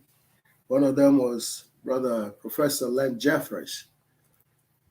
And I called him up, and he picked up and he said to me, yeah, I'm sure you saw it, and I'm still trying to recover. And then we called Professor James Small, and he said the same thing. Quite a few of us. So, and Professor Ed Scobie, the elder Scobie. I called him to, and I said, well, I guess we don't need to call more. You all know what I like to do, right? He said, sure. And Len Jeffries beat me to it, and he says, you could use my office. They already knew I was going to gather people together in City College. You could use it. He was then the chairman of the Africana Studies Department. So you could use my office. And elder professor Ed Scobie said to me, well, if you set up any organization, you could use my address as your official address for the organization. And he said, yeah, my address is 400 Park Avenue. That's what you're going to use. Do you understand me? Boom! The brothers were all set. We're going to meet, I think it was on Friday, and we're going to meet the next day in City College. So we met, and we really were given the message that no, there was something that was coming up very shortly. And the size of it is depicted by the horror that we just saw with the sister. The one reason why I, as a black man, and for those of you who have never really concentrated on it, the black man is the baddest man ever created. So, and it's the black man that tamed the tiger and the lion and everything else. And so it is hard for a black man to cry. Taming the tiger is not a trivial exercise. So if that happened, then there is something on the horizon.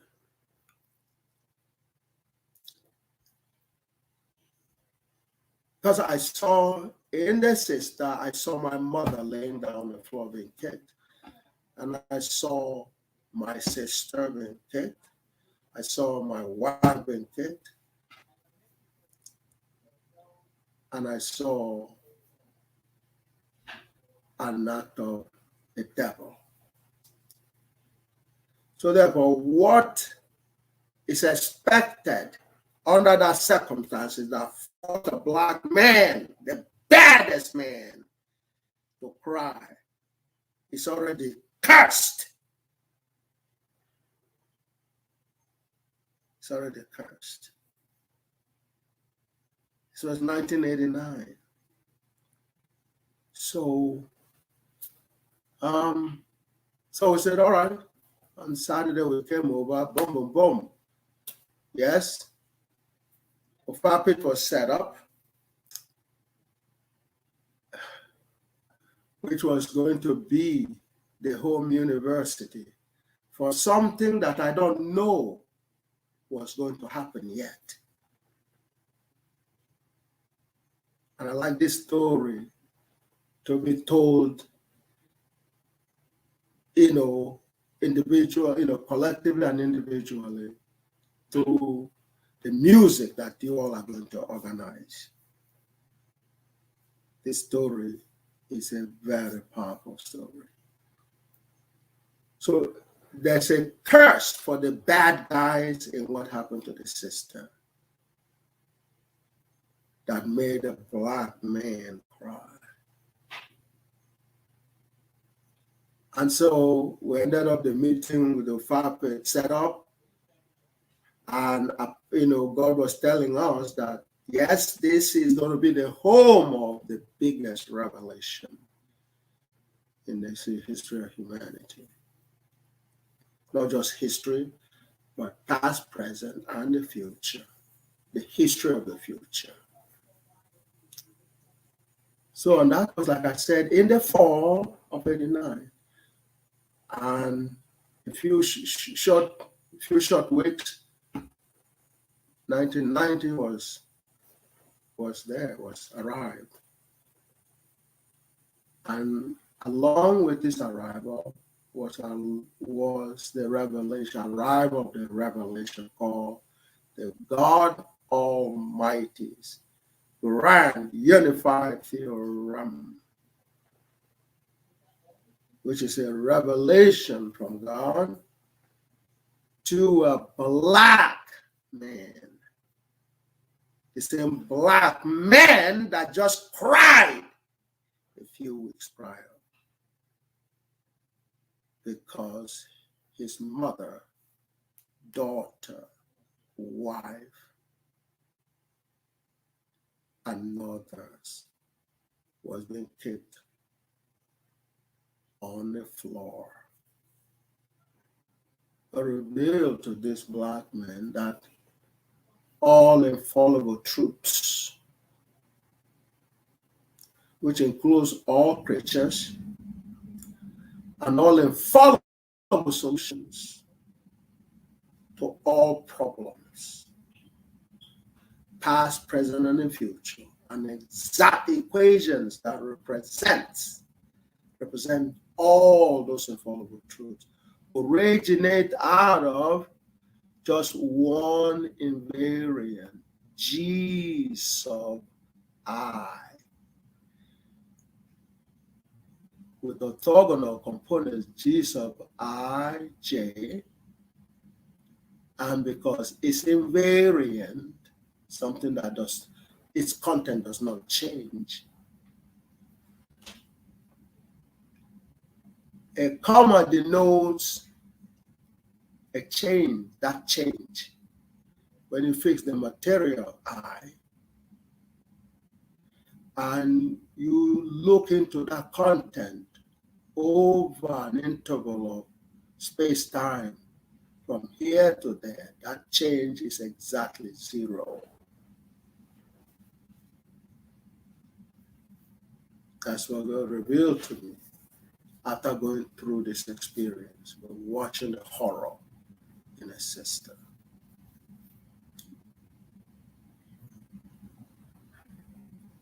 It's the exact equation for the secret code to the universe.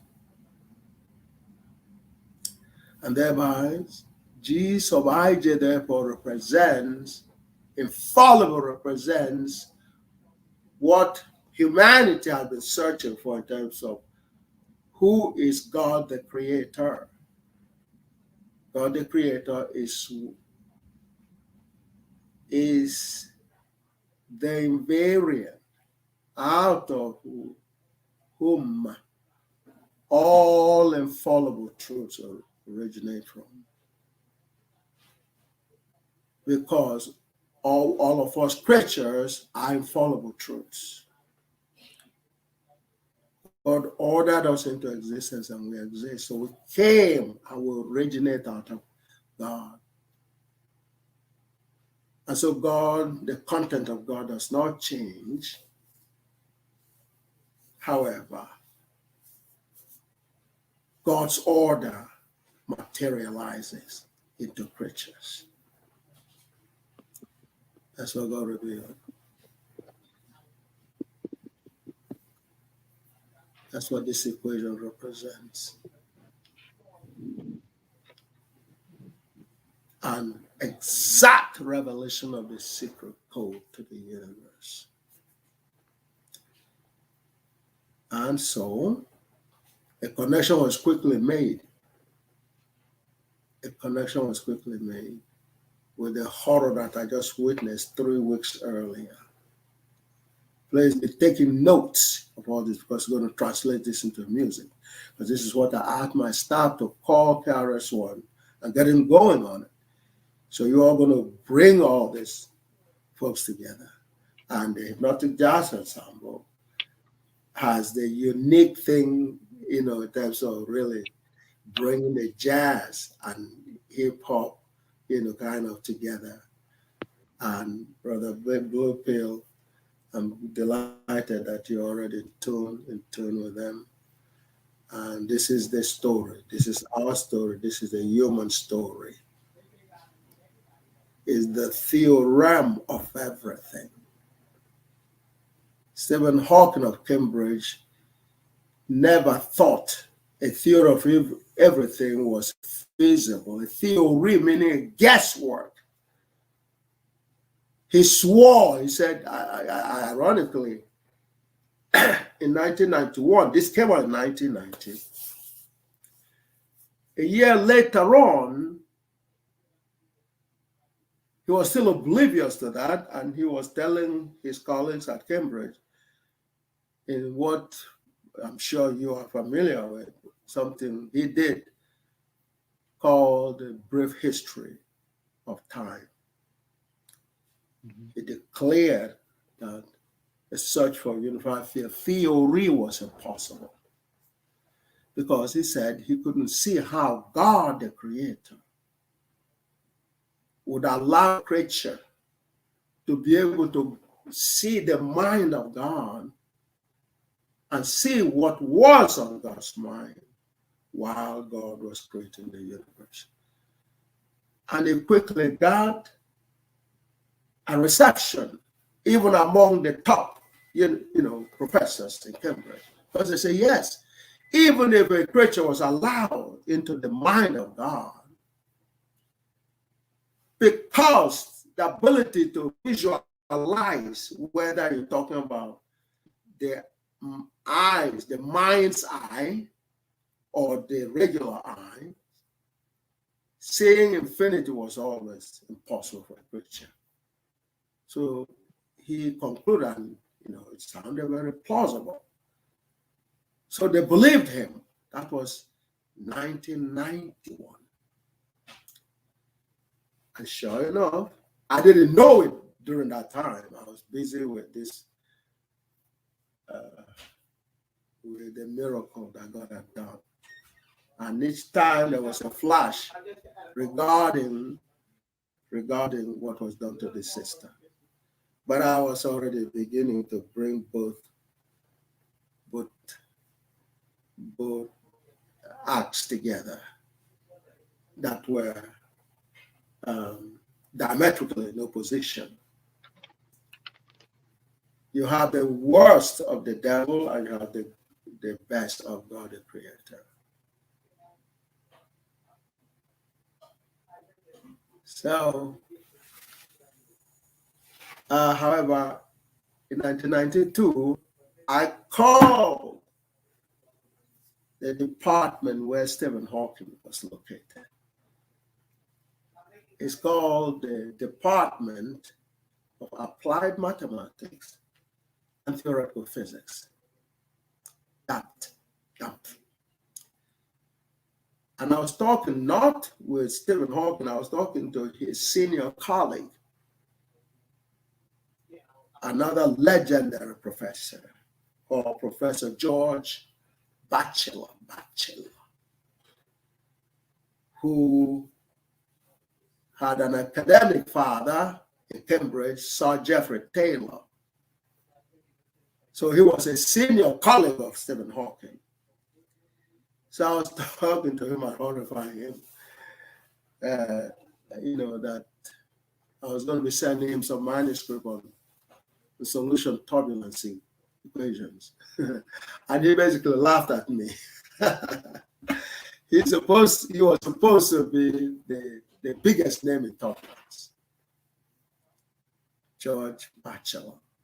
And he laughed at me and he said to me, "See, I can assure you, I can tell you that you should never count on me agreeing with you."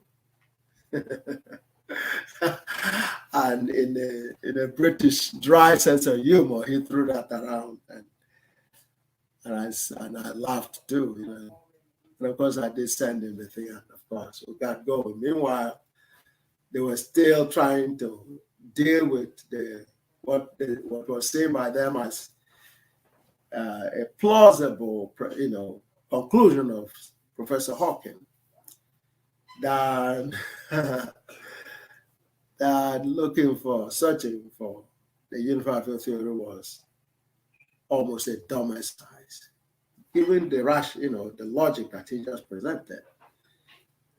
And he had been, you know, actively vigorous in search of that since, you know, for 10 years during that point, because he was awarded this Gaussian professorship.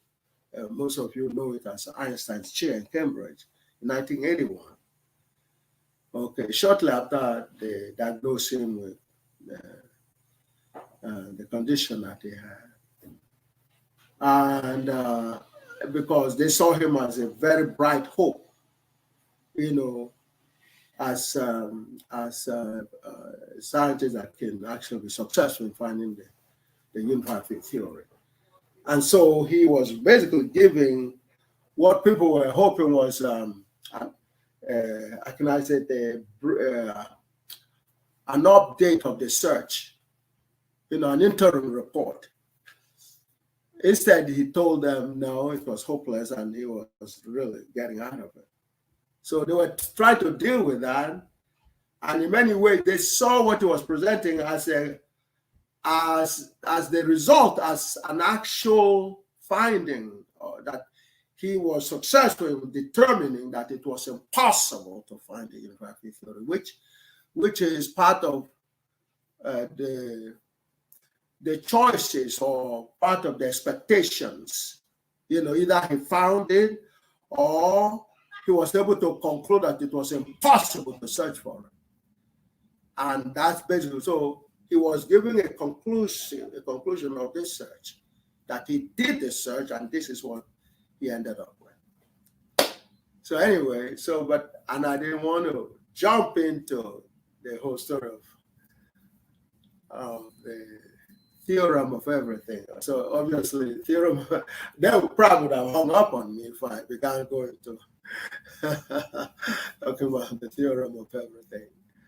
Because he had just told them looking for a guess, to guess it was impossible. Okay? So you come around and say, gee, look, guess what? They would have jammed the phone on me. So I didn't bother. So I was, you know, trying to get Professor George Batchelor's attention. And so he started to give me this, you know, his position. Said, no, don't get too hopeful that you can convince me, is what he was saying in terms of how you apply, how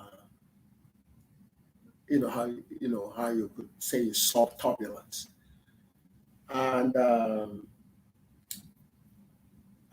there was another legend, Cambridge legend, previously, that had described how hopeless the turbulence equation or solution, solving turbulence as the mathematical problem was. And he likened it to quantum electrodynamics, you know, which is quantum theory and things like that. And he says he was getting old, and he basically was giving them his experience after Horace Lamb. He was telling them, look, he says, the way I can get you to get a sense of how difficult the turbulent problem is for those of you who are physicists and have gone into quantum theory. He says, as he is getting older and looking ahead to when he transforms on, that's the terminology used for passing away or dying. As he's looking ahead to when he transforms on, he's also looking forward to actually talk to the Creator. He was very, very hopeful he's going to heaven. As he approaches heaven, he has a story to tell God about how God allows such difficult problems like turbulence, as well as electrodynamics. And at some point, he looked at both of those problems. And after checking both of them out, he came to a conclusion. They were both hopeless. But he said of the two of them, he was more hopeful he will get somewhere with electrodynamics. And as far as the turbulence go, it was hopeless. So he considered turbulence more difficult than electrodynamics with quantum theory. So he says, as soon as he was at a point where he could see the Creator, he will have to leave turbulence up to that point where he could get some answers from the Creator. It's another way of saying forget it. So here you have a black man going straight to Cambridge University, to their very best. You can check out George Batchelor. Like I said, he was a senior colleague to Stephen Hawking. They were in the same department. And you understand, so we engage in that. And the holiest decade since the creation is the 1990s as a result of this formula. So I was trying to take in all that was happening. And of course, we had a regular meeting on the FAPIT in Brother Jeffrey's office in City College. And we're moving on and we're interacting with a lot of our legends.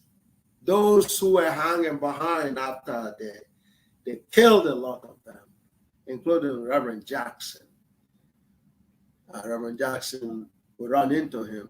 John was with me, and he was coming in the ward of Australia, where President Babangida, was staying, was visiting America, and Reverend Jackson was coming to see him, and we already building some computers, what we call FAPIT computers, and we were on the streets a lot during that period. It was, you understand, we're very busy. So Reverend Jackson, he was coming around with his two boys, and so I stopped him and I cracked a joke and said, Reverend Jackson, and he looked around and he says, yeah. I said, Reverend Jackson? He said, yes. Where have you been? I knew that would get his attention. I said, yeah, I have been here. Because automatically thought I was accusing him of not showing up. So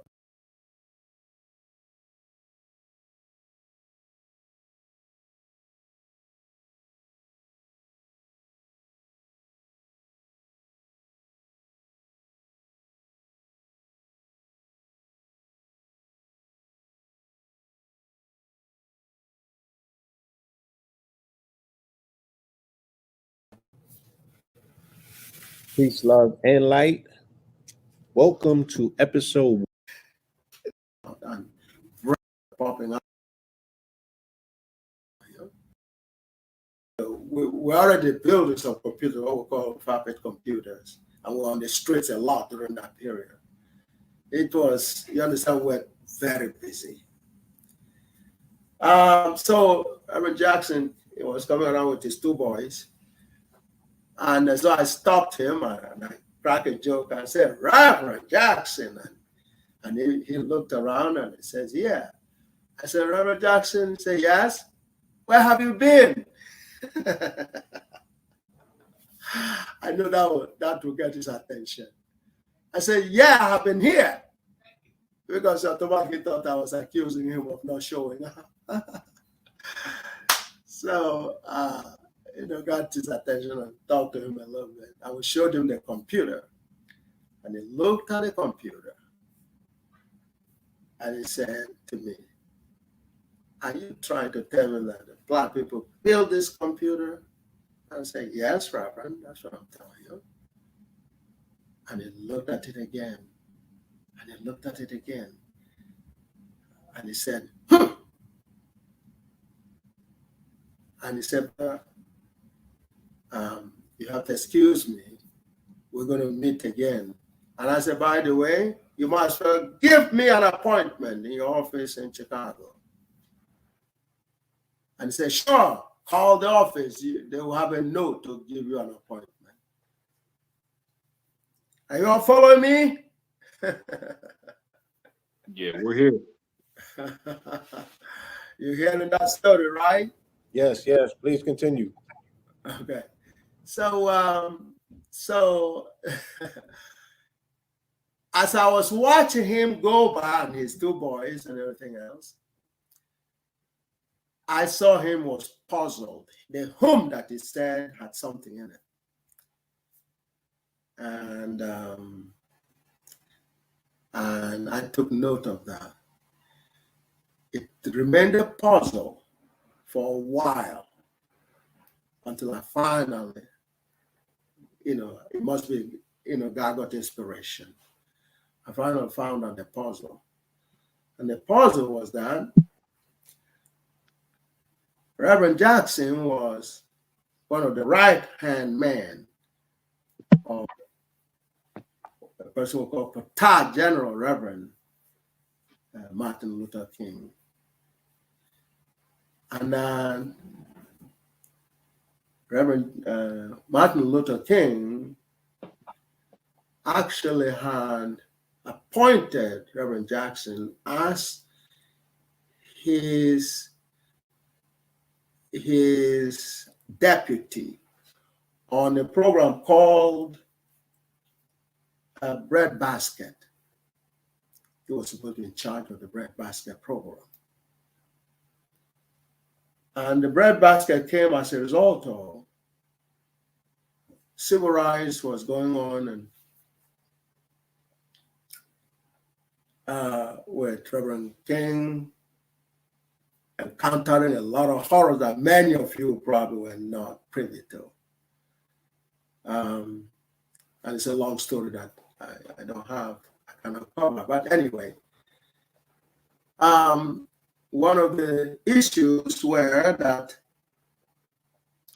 yes, we'll deal with civil rights, but it's going to be basically empty. We will say yes, but we'll mean no. Which is that, yes, Black people will still be doing dirty jobs and so on and so forth. The prisoners of war status, which is what some people call slavery, will still continue. So no Black person is going to be giving any decent job. They're going to be washroom attendants and all that. So what Reverend King did, and this was kept out of the media, so most Black people were not aware of it, was he began something called the Operation Breadbasket. And Reverend Jackson was in charge of it. And through this breadbasket program, they were going to be getting into productivity. Because productivity is intelligence. And they know in their souls, nobody comes close to Black people when it comes to intelligence. And so we didn't have to put up with dirty jobs. We could do more than being relegated to doing dirty jobs. So we began setting up labs and production units, and they were doing beautifully well. And lo and behold, our enemies saw a problem with the Operation Breadbasket, and they were scared. So that led them into planning the assassination of Reverend King. You may not have seen this before, but then you are talking to Ground Zero.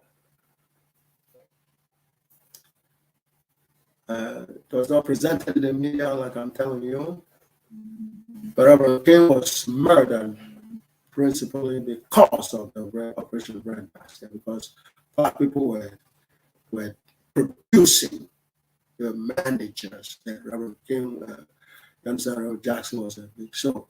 When he was seeing the computer, and he asked me, "Why don't you mean Black people?" I said, "Sure, Reverend. I was part of the team." He said, So he was recalling his role as the manager of the Operation Breadbasket. And what shocked him was that a brother who, he was much older than myself.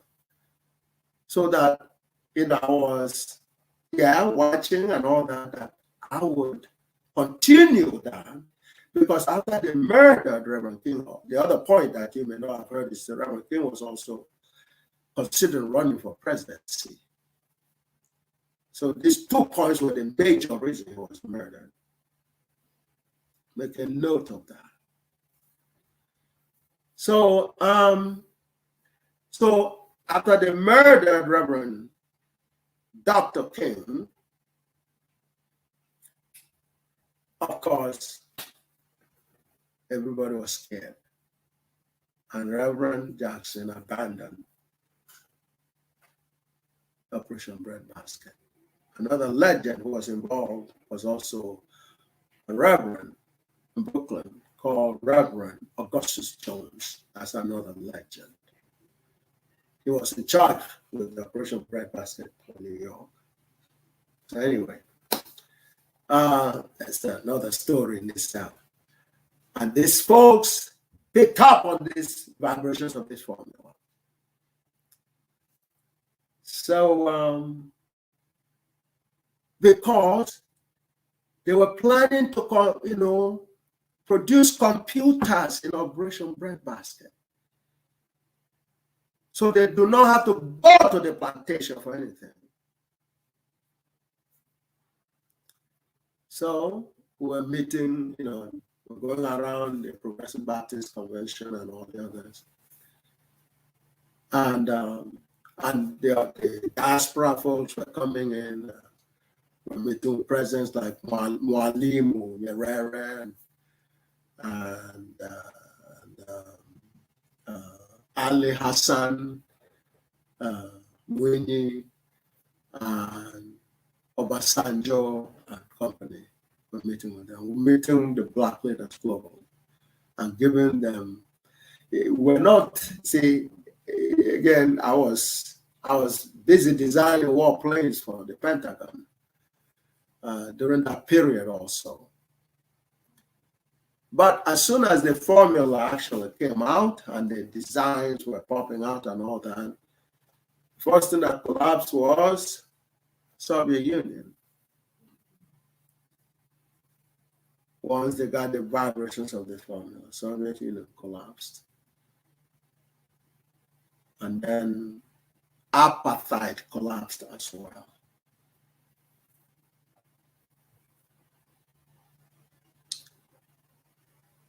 And so, and every time we get, such a news, the flash go back to what happened in Boston.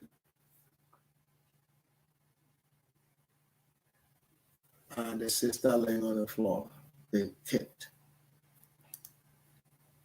And later on, I'll hear the sisters in South Africa going through a similar thing, in the late 80s and so on and so forth.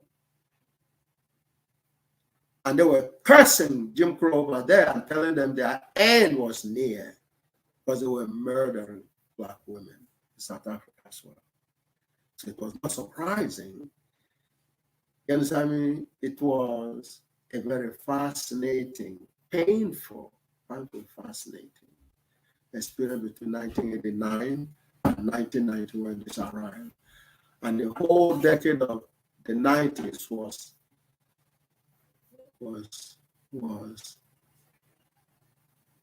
hard to describe. It is the holiest, I consider it the holiest decade.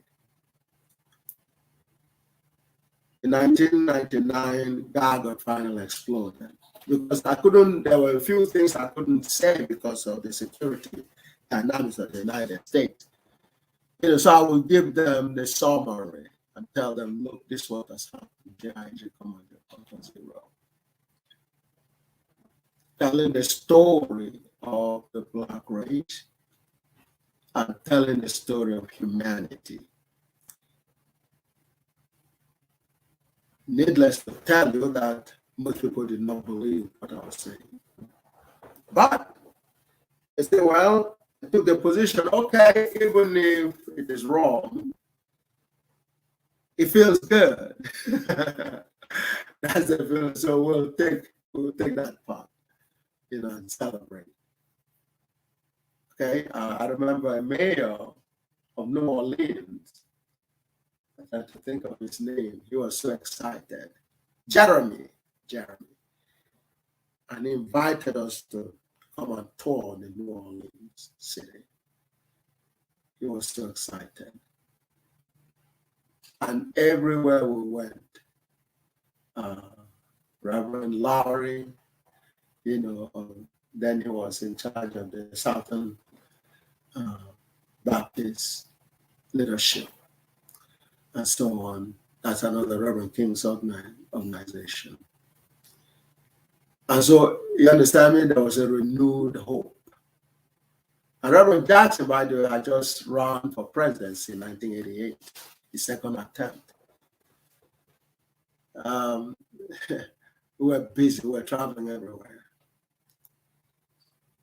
And like I said, I was still restricted in terms of what I could tell them. But I was engaged in them. And a lot of meetings were going. So that is the phase of what happened. Of course, God did not leave me with a statement of a theorem. And the formula itself, GIJ, comma J equal to 0. And the collapsing of Soviet Union and collapsing of apartheid.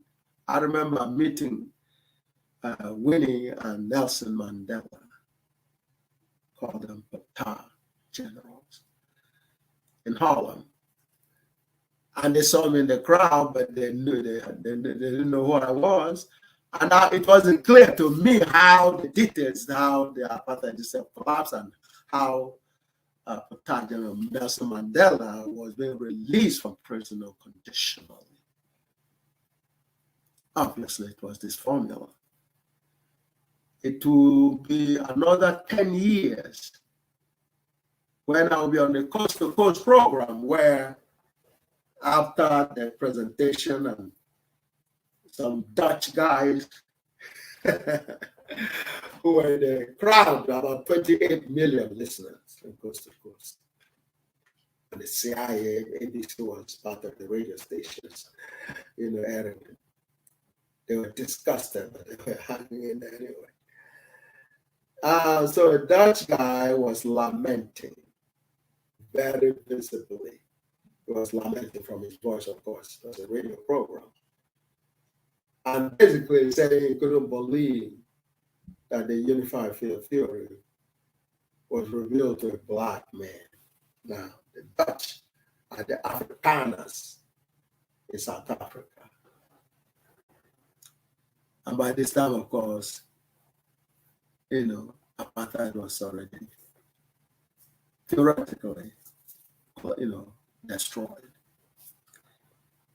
And so he was talking very painfully that he couldn't believe a black man was blessed. That's after listening to the presentation for 4 hours. So that's pretty much that phase. Of course, the proof of the formula itself would also be revealed by God. That's the part which is devastating to folks that would like to wish this away, because this is the theorem. The statement of the theorem says all infallible truths, otherwise called theorems, that includes all features and all infallible solutions of problems and all the bombs. That's what forced Soviet Union. That's what forced the Soviet Union to collapse, and that's what forced apartheid to collapse.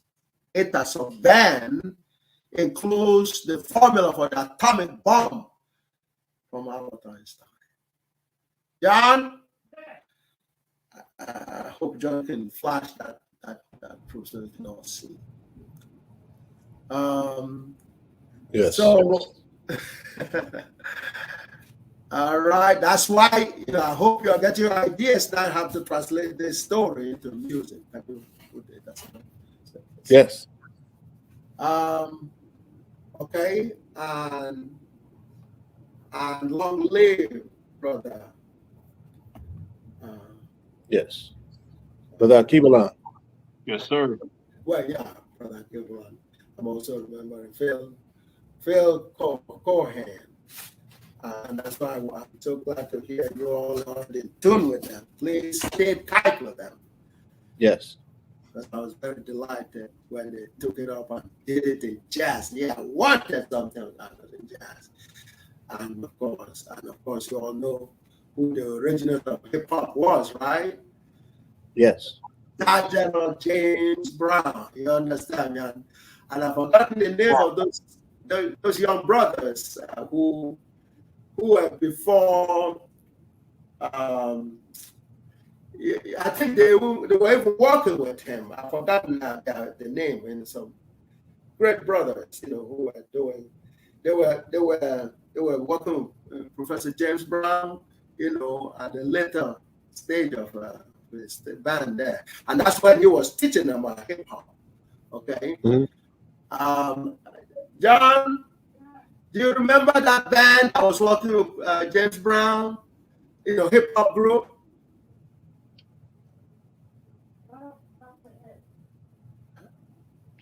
I can't think of their name, but anyway, it will come to an outline their name. So Doc, what is this that we see on the screen? What equation? This is the proof of J, J equal to 0. This is part of that. In other words, when you state a theorem, yes, you have to prove it before it becomes a theorem, a real theorem. Right. And before you continue, Dr. Oribo, Yes. just to create a checkpoint for the family. So the last math equation that we are looking at is the equation for infinity. You got it. Gotcha. You got it. You got it. All I can tell you is you got to get closer. I'm going to be translating this, and a few of the brothers globally. Some of you may have heard a group. They were based in England. You may not have heard about them.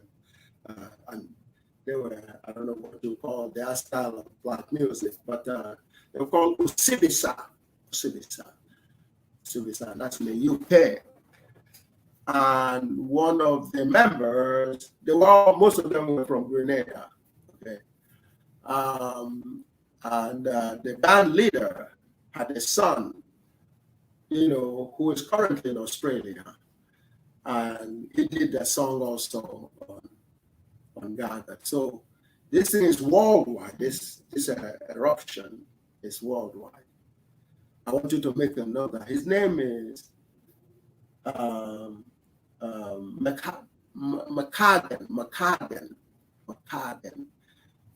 They say it's mechanical music or something like that. They did the song G.I.J. equal to 0. So if you put G.I.J. equal to 0, music, it probably will come up. Okay, McCargan, he lives in Australia. But his father, just like the Philco children, his father was a member of the Civisa band. The Civisa, you can Google Civisa, Osibisa, Civisa. And so that is another phenomenon in itself. So you have, folks that are continuing their father's job or father's legacy, and then encountering GAGUT. You understand? It's simply beautiful, absolutely beautiful. So you understand? So now I have opportunity to take that legacy to higher grounds. Do you all understand me? Yes, sir. So Yes. Eta sub n is the formula. You heard about polymorphism before in Yale. Yes. Eta sub n is the exact formula for polymorphisms. That experiment used this formula to determine the action. This is the intelligent quotient. This is actually what is called polymorphism. That's exactly what we're measuring. They measured 28 for Black people. Eta sub n plus 1. N plus 1 was 28 for Black people. And it's 19 for Jim Crow and others, non-Blacks. So they verified this formula, and that's where the God order that John was expressing to you earlier comes from. So Yale was compelled by GAGUT. GAGUT came in, beginning of 1990s. And then this experiment from Yale occurred between 1996 and 1997. It was published in 1997, 7 years later. GAGUT blew away the so-called European bias, which is the 3/5. Do you all understand? Yes. It destroyed it forever. And you heard John reading it for you. It says they had to eliminate the so-called European bias. They had to eliminate the 3/5.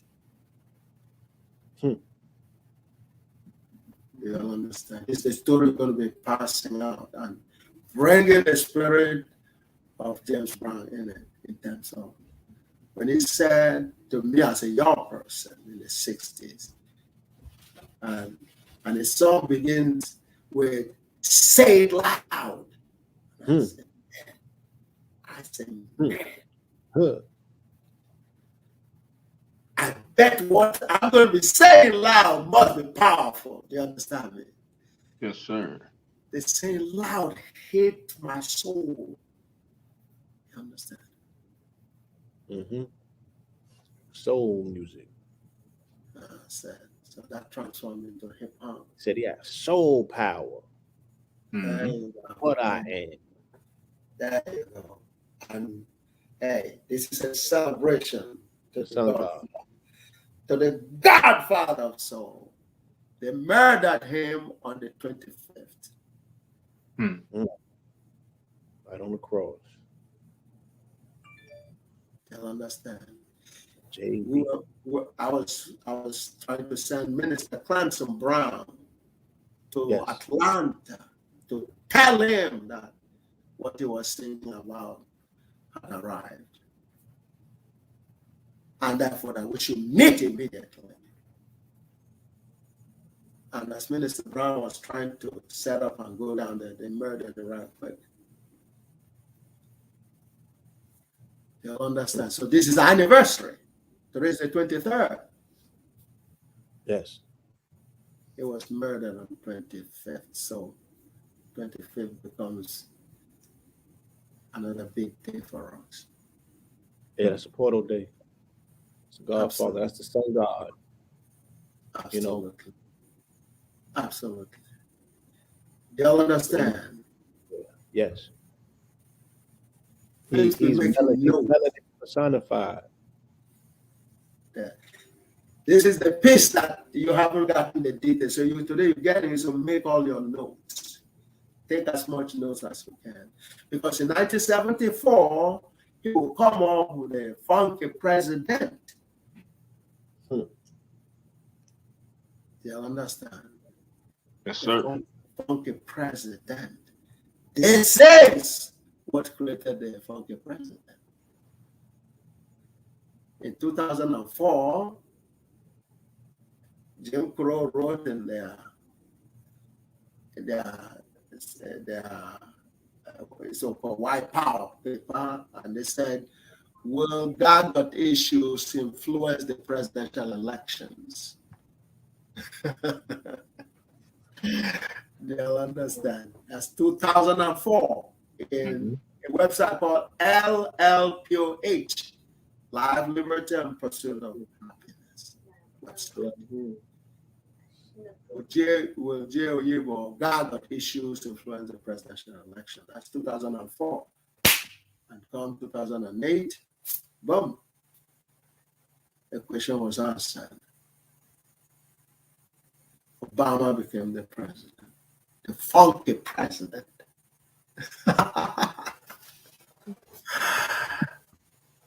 You'll understand. Yeah. That came in 1974. Yeah, 1974. He predicted, because he saw GAGUT coming in. You understand me? He saw GAGUT was only 16 years away. 16 years away. And what was coming? And he was a legend. So, yeah, you understand the funky president? Yeah. Because once you re-engage with your soul, then the truth comes out. And of course, Reverend King was having a battle in 1960, 61 with the Reverend Jackson, not Jesse Jackson, the whole story with the Progressive Baptist Convention and how, there was a Baptist convention that's a Jim Crow type, and then the black branch will be called the National Baptist Convention.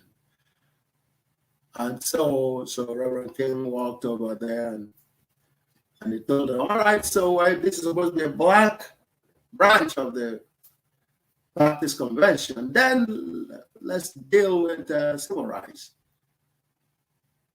And Reverend Jackson, a black man, said, hell no, there wasn't going to be anything like that. And a fight ensued. This you did not see in the news. That led to a brother, a reverend, that was there as a young person himself, said yes, it was actually a brawl between the group for Reverend King and the group for Reverend Jackson, who was supposed to be in charge of the National Baptist Convention. And so eventually, so we all talking about Maynard Jackson, not Jesse, correct? No, this was Reverend Jackson. This is much older than Reverend Jackson. He was, I don't know, senior, maybe even older than Reverend king, he was put in charge of the black, segment of the Baptist Convention, which was called national, national. So Doc, with all of this power that's contained within this equation, Yes. and we understand that it represents electricity, Yes. how can melanated people tap into it? Now that we live in the age of algorithms, Yes. and everything is dealing with computer-based programming, how can we insert this into the digital realm to make it, do what it do on that stage? Mm-hmm. That's a lot. Yeah, I mean, this contains all infallible knowledge. Data subend contains all infallible knowledge. And that's why, so this brother, we have to give you the information to locate the brother McHagan, because he did the machine piece. I put on the music level, and of course, in every other dynamics. And I would also suggest that if you all have access to another brother, Andre Gray, right? His name that you never heard about him before. Andre Gray. It's another brother who has skills in that electricity computer connectivity, who I don't believe he has heard about GAGUT yet. So, but when you bring him, and of course there are other legends like Brother Dean and all that, but he's in the corporate world right now. Dean, D-E-A-N. He's a vice president in, I think it's Microsoft or IBM. But anyway, but Andre Dean is very skilled in the area that you just touched on. A brilliant brother. Andre Gray, Gray. Because every little bit and pieces of all of those dynamics are in data subend. Mm-hmm. In effect, what data subend represents is this is God here, God in God's material and space-time dimensions. And the complexity of God is n+1. So the bigger the n, the more complex piece of God you're going to see. And that calls automatically for a bigger intellectual power to comprehend that complexity. So n+1 measures the complexity of God, and of course it's infinite. That's why it is infinite. And so for you to be able to understand God automatically means that your intelligent quotient has an infinity.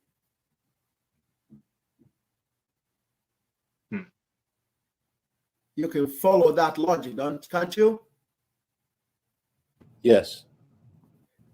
Okay. This formula is God revealing God's self to a creature. This is the creature here. So Doc, I got a question for you. So GAGUT qualified spirituality as a wave, Absolutely. right? Absolutely. And the wave basically would then represent what we deem as empty space or counter space. Yes. Because I know you juxtaposed mythology, religion, and science, and said that they're all speaking the same language in reference to sound. So whether we're talking about the Big Bang, the primordial waters of noon, yes, or we're speaking about the word, yes, it all consists of a sound. So in essence, then it's the loss of what we call inertia that generates magnetism, which we would deem as the physical reality. Yes. Yes. So that physical reality, Afro-Trojan is the stable components of it. You know, Afro-Trojan, previously called hydrogen, which is actually hide the origin. So when GAGUT came on the scene, GAGUT told them it was not necessary to hide the origin. It is from what we now call Gagotia or Africa.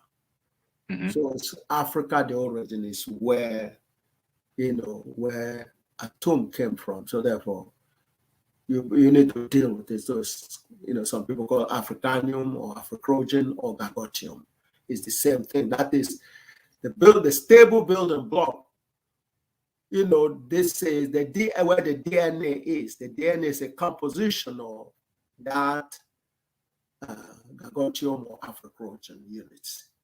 And that's what, you know, because that's the stable component of material, okay, the material world. Okay, when you have subatomic particles, those are not stable. Okay, electron is a wave and it's continuous moving, and so it needs some kind of an organizer to keep it, you understand, it's stable. And so that requires a nucleus, the proton and neutron, and then the electron wave, because electron is actually a standing wave.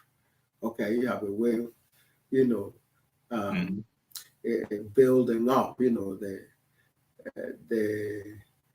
add themselves together. Addition is a word that somebody can understand. It's an addition process of waves. Waves are added, they reinforce ascending points and then neutralize at another point.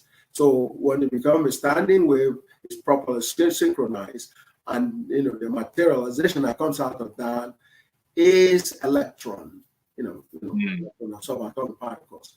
But you want to keep it stable, then what you need is a nucleus, that gets it to take a straight line motion around that core, that nucleus, and then it becomes more stable. That just goes on a continuous straight line that, it doesn't stay in one place. Okay, so but to have that, direct its motion into more stable, and that's what is in here. That's the material world. But it actually came out of space to begin with, in terms of the wave, the original wave, a space, unified wave force field.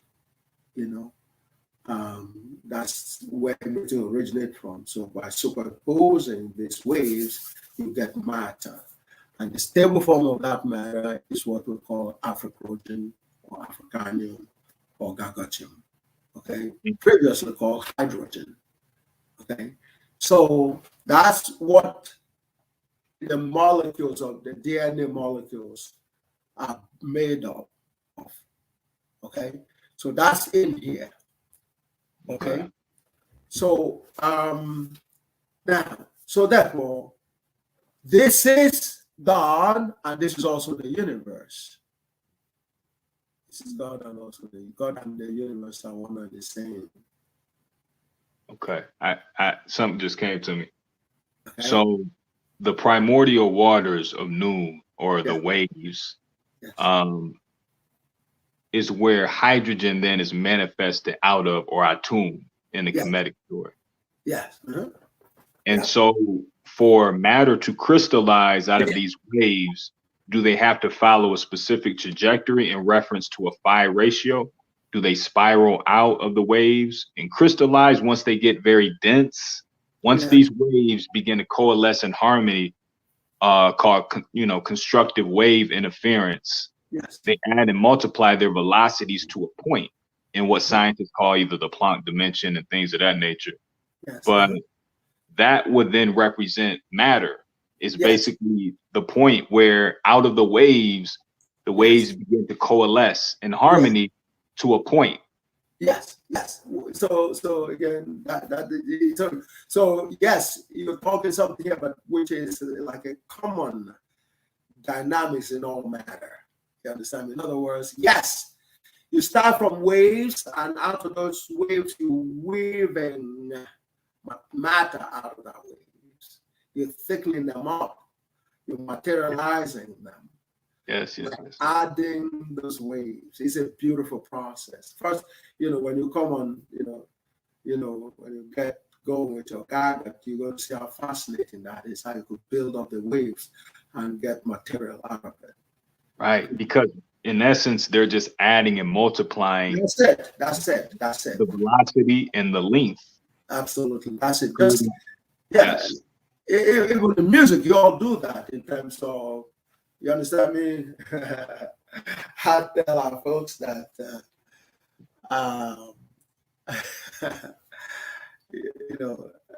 talk about drums and how our ancestors use the drums in communications and so on and so forth.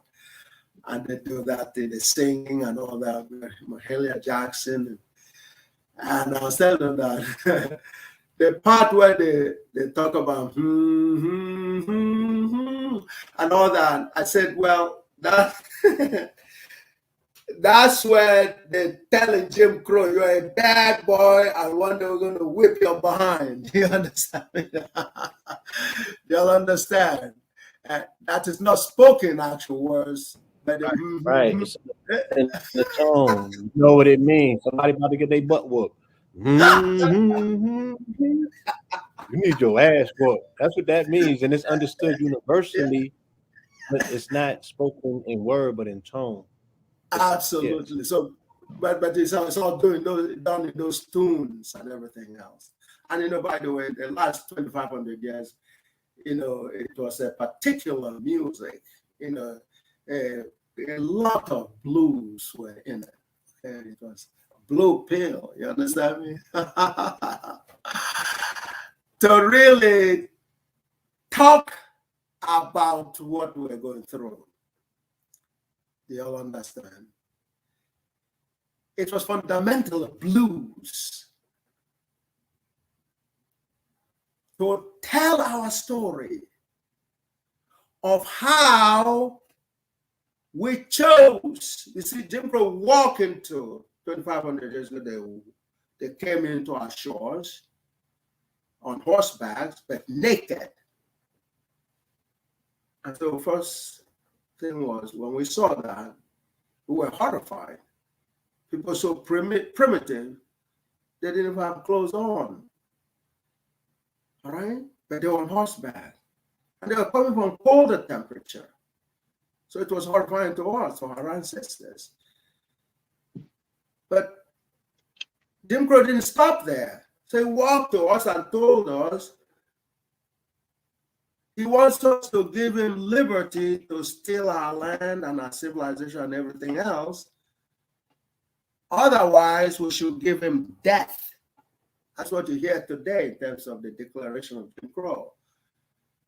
You give him liberty or give him death. But didn't expatiate on the liberty part.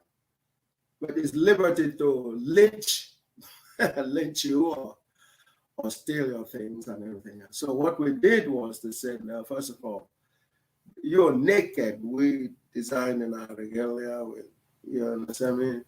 So we're not on your level. So you can't come and tell us or give us any orders to give you liberty to steal our land or something like that. However, we will tolerate you until 1990. That's what our ancestors told them. But we're not going to give you death. So in the process, we offer to die in some cases in order to show that we were the real powerful ones. But our power is going to be used where it really matters, not in a stupid way like killing a life. That's what we told Jim Crow. But come 1990, he will be able to know who we are. This is how God introduced the black race. It has been. Because this is the brain of a black man. What Stephen Hawking said was not possible in terms of this is God, allowing God to be seeing through the brain of a creature. That brain is a black brain. That's the brain of a black man telling you that story. So God did allow a black man to see God's mind.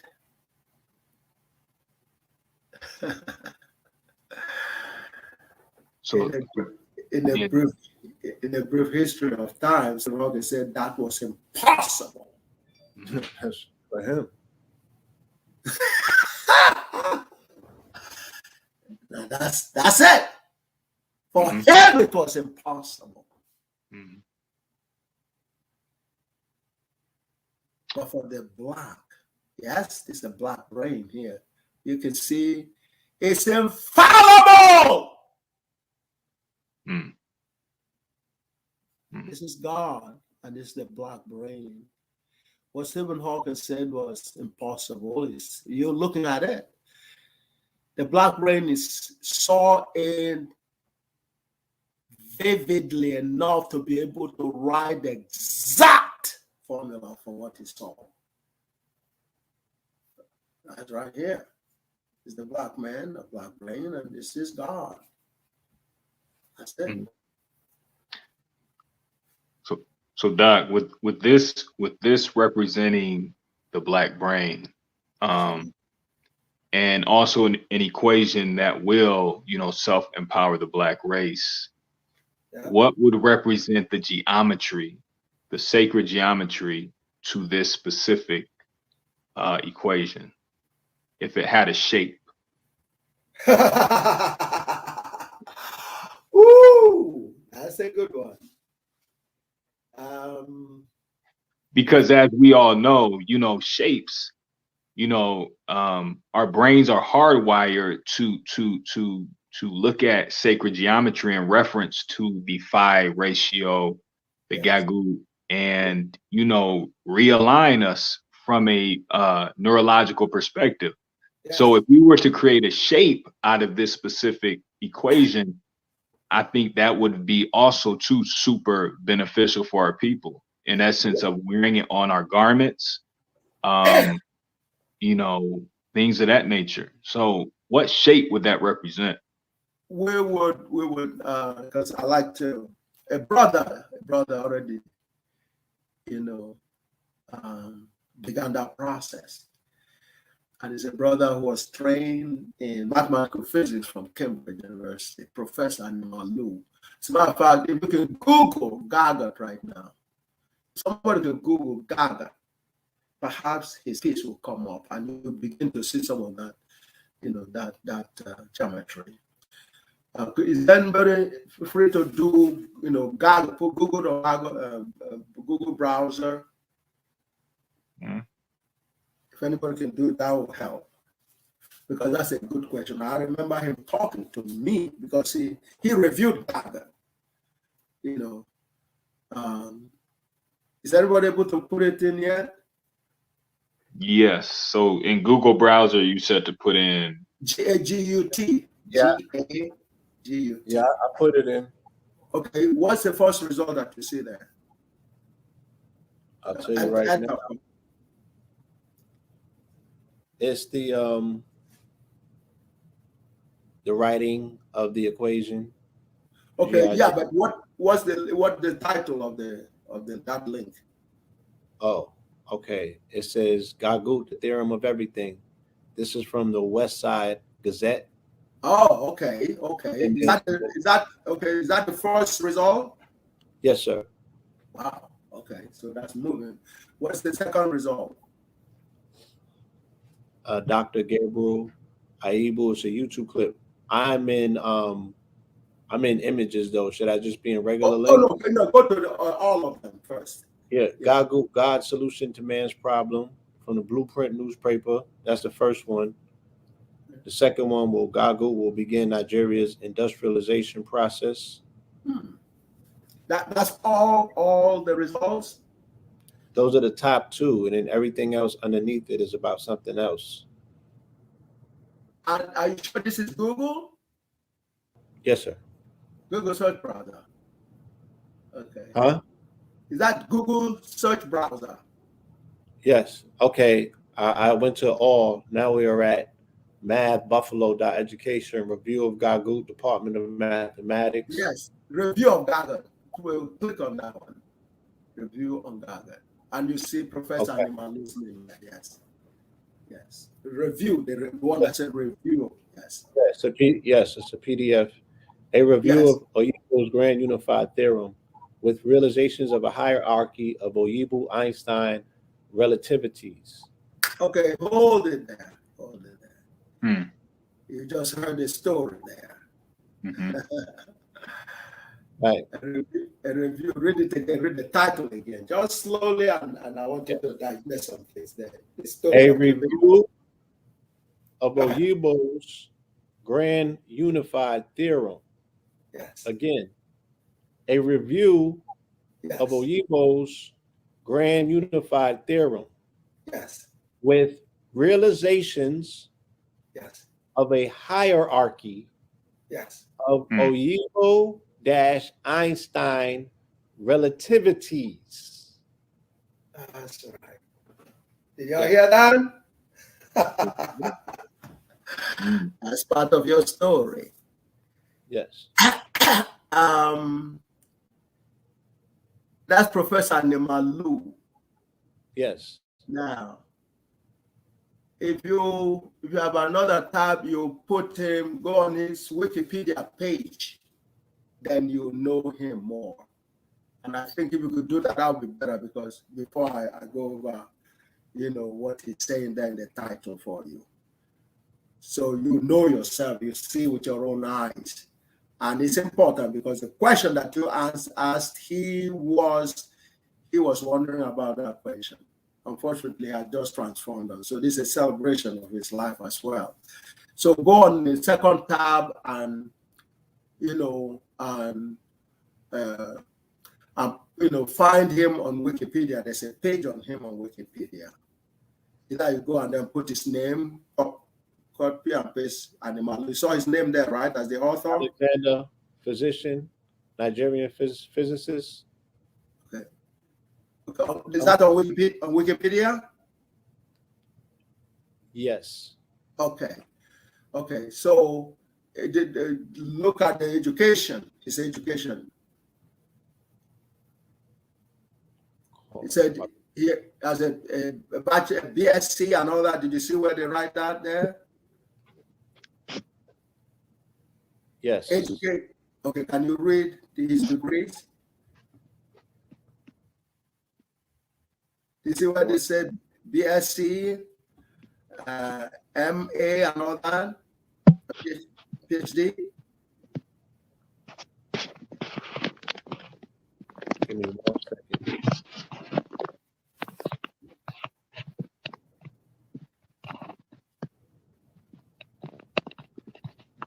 Yes. Okay.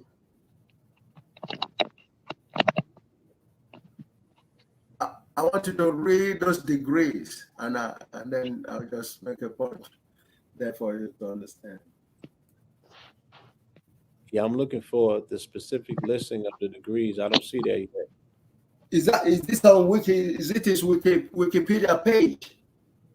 Yes, sir. This is on Wikipedia. Alexander Anamalu, correct? Yes. Okay. What, can you start reading? Yeah, they have, okay. He's a Nigerian academic who was a professor emeritus of physics at the University of Nigeria, Nsukka. He holds a BSc London, MA Cantab, and a PhD Idabon. That's it. FAS, yes. MA Cantab. Cantab is... Yeah, MA Cantab. Yes, Cantab. That Cantab represents Cambridge. That's Cambridge. as a master's from Cambridge University in mathematical physics. That's who is doing the review, so you understand. And after he left Cambridge, he went and worked, I think, either Stanford or one of those schools in the Midwest, and then he came to MIT. He spent some time at MIT too as a researcher before returning back to Nigeria. That's who that person is. Yes. Right? Now, if you're not sure about Cantab, you just Google it. They will tell you what Cantab means. That's a short, name. Actually, it was Canterbridge, which is where Cambridge came from. That's a name for Cambridge. But you verify that yourself. Let me just tell him just a little bit more about the good brother, because he's a dynamic being, a pioneer of solar energy in Nigeria. Namalu is a physicist of international repute, member of the highest advisory body on science and technology to the Nigerian government, honorary presidential advisory council on science and technology, and former director of National Mathematics Center, Abuja. The only African member to date of the advisory board of the Euro Journal Physica, and the only African member of the editorial board of the Hadronic Journal. He is also the founding editor of the Nigerian Journal of Solar Energy and one of the pioneering editors of the Bulletin of the Nigerian Institute of Physics, foundation president of the Solar Energy Society of Nigeria, foundation editor, Nigerian Journal of Solar Energy, foundation member, United States Energy Research and Development Administration, and foundation member and former president of the Nigerian Academy of Science. Anamalu was author of 28 books in both the sciences and the humanities, including the famous Intermediate Quantum Theory of Crystalline Solids and biographies of Honorable Dr. Nyambi Azekawi, Professor P.O.B., Professor Kenneth Dikai, Professor Samuel Okoye, Professor James Azwelin, Professor Chiwadoku Nawoko, Professor Cyril Onuwachacheli, among others. Okay. That's one hell of a resume. That's one hell of a resume. And if you go to a lifetime, man. If you go further down, the totality of our story. These are, we just named some heavy hitters, and all of those people exist within our time-space dimension with mathematical intelligence and brilliance. And one of the names that you were calling, that's Dr. Azikiwe, was a one-time president of Nigeria. And he went to school here in America, in Lincoln University. And he studied under, another legendary ancestor. Yes.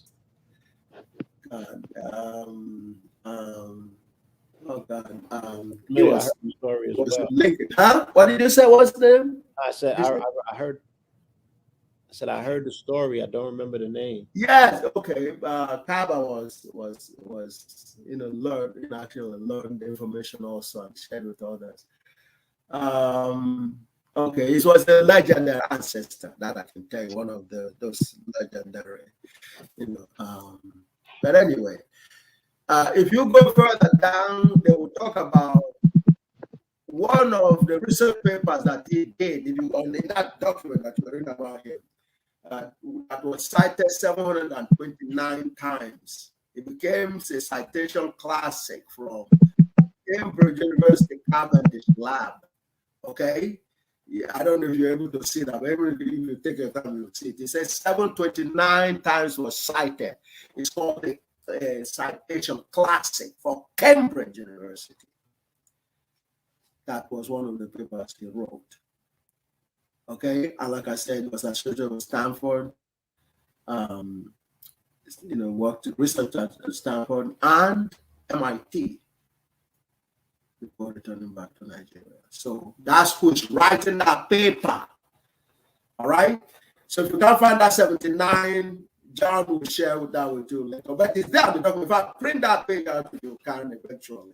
So you have that as a document. Then return back now to the other tab with what he was saying when he reviewed that.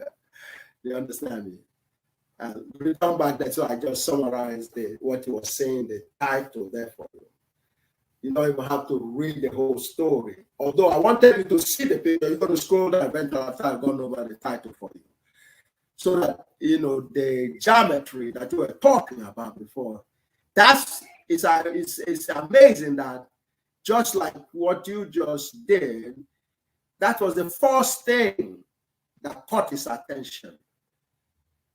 He says there must be some geometry for the Black people out of this. Okay? Indeed.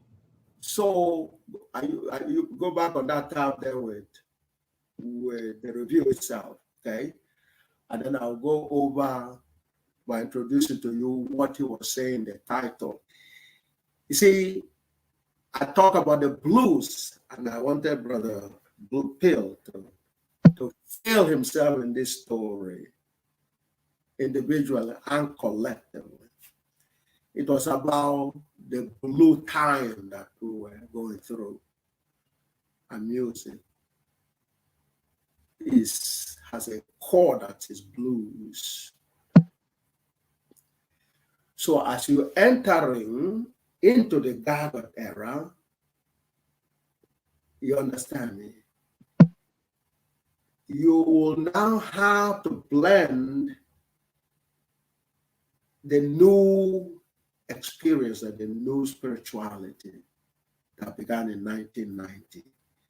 If you like, you know, connected with that 1989 story that I told you with regards to the sister, that was really hinting us of what was coming a few weeks later to begin a new era. So that the music now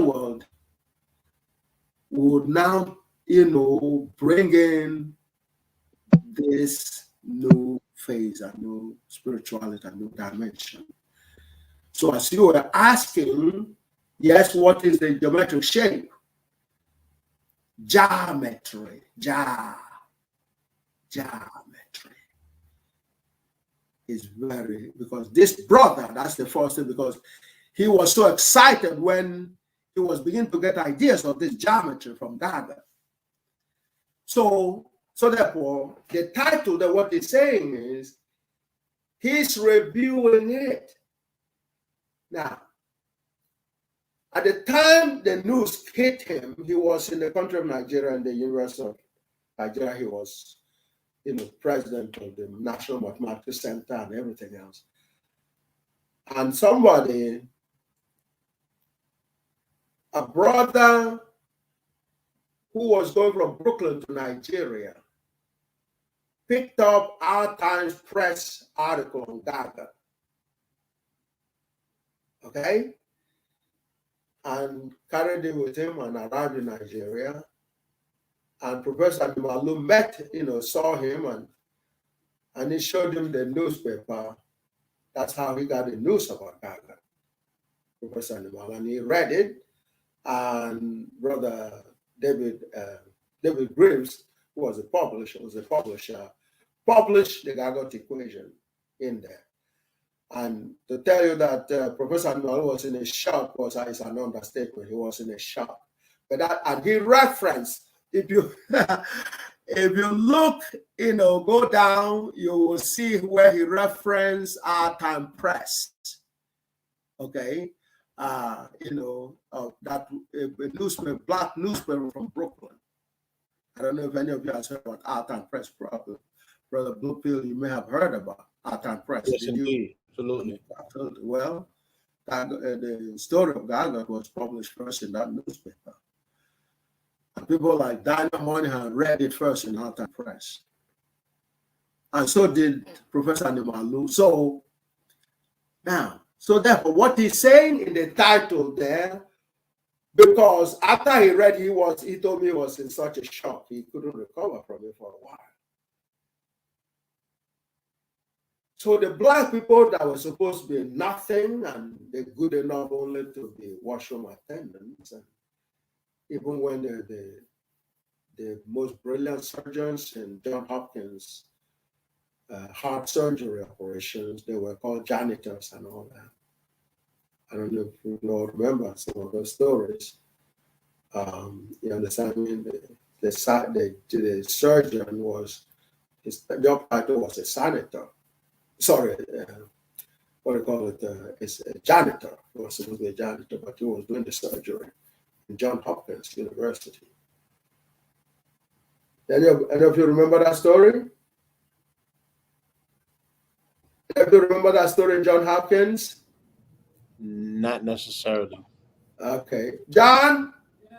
What was the name of the surgeon that was a black surgeon that was called a janitor in Johns Hopkins? Vivian Thomas.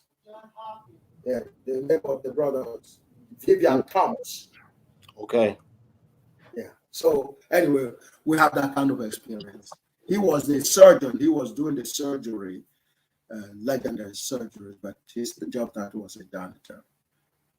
So when he saw this newspaper, and that's why he referenced it, and the most brilliant physicists and all that in the world are reading it, and they're reading a black story. GAGUT is a black story. You understand me? It's our story. So what he's writing in the review there, the title, what he's saying, all right, a review of Oyibo's Grand Unified Theorem with realizations of Oyibo-Einstein relativities. What he's saying there,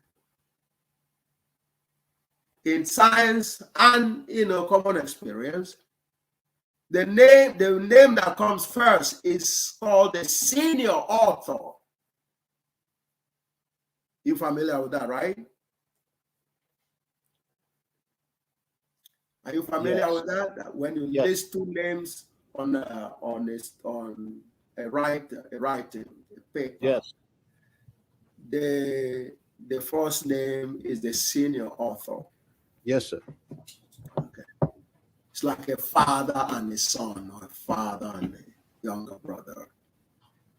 So, as you can see from his credentials, he's credentialed enough to know who is a senior author and a junior author, wouldn't you say? Based on what you heard about him, right? In the physics paper. Absolutely. It's important that you pick this up. It's very critical. Because the whole story in that newspaper is summarized in that title.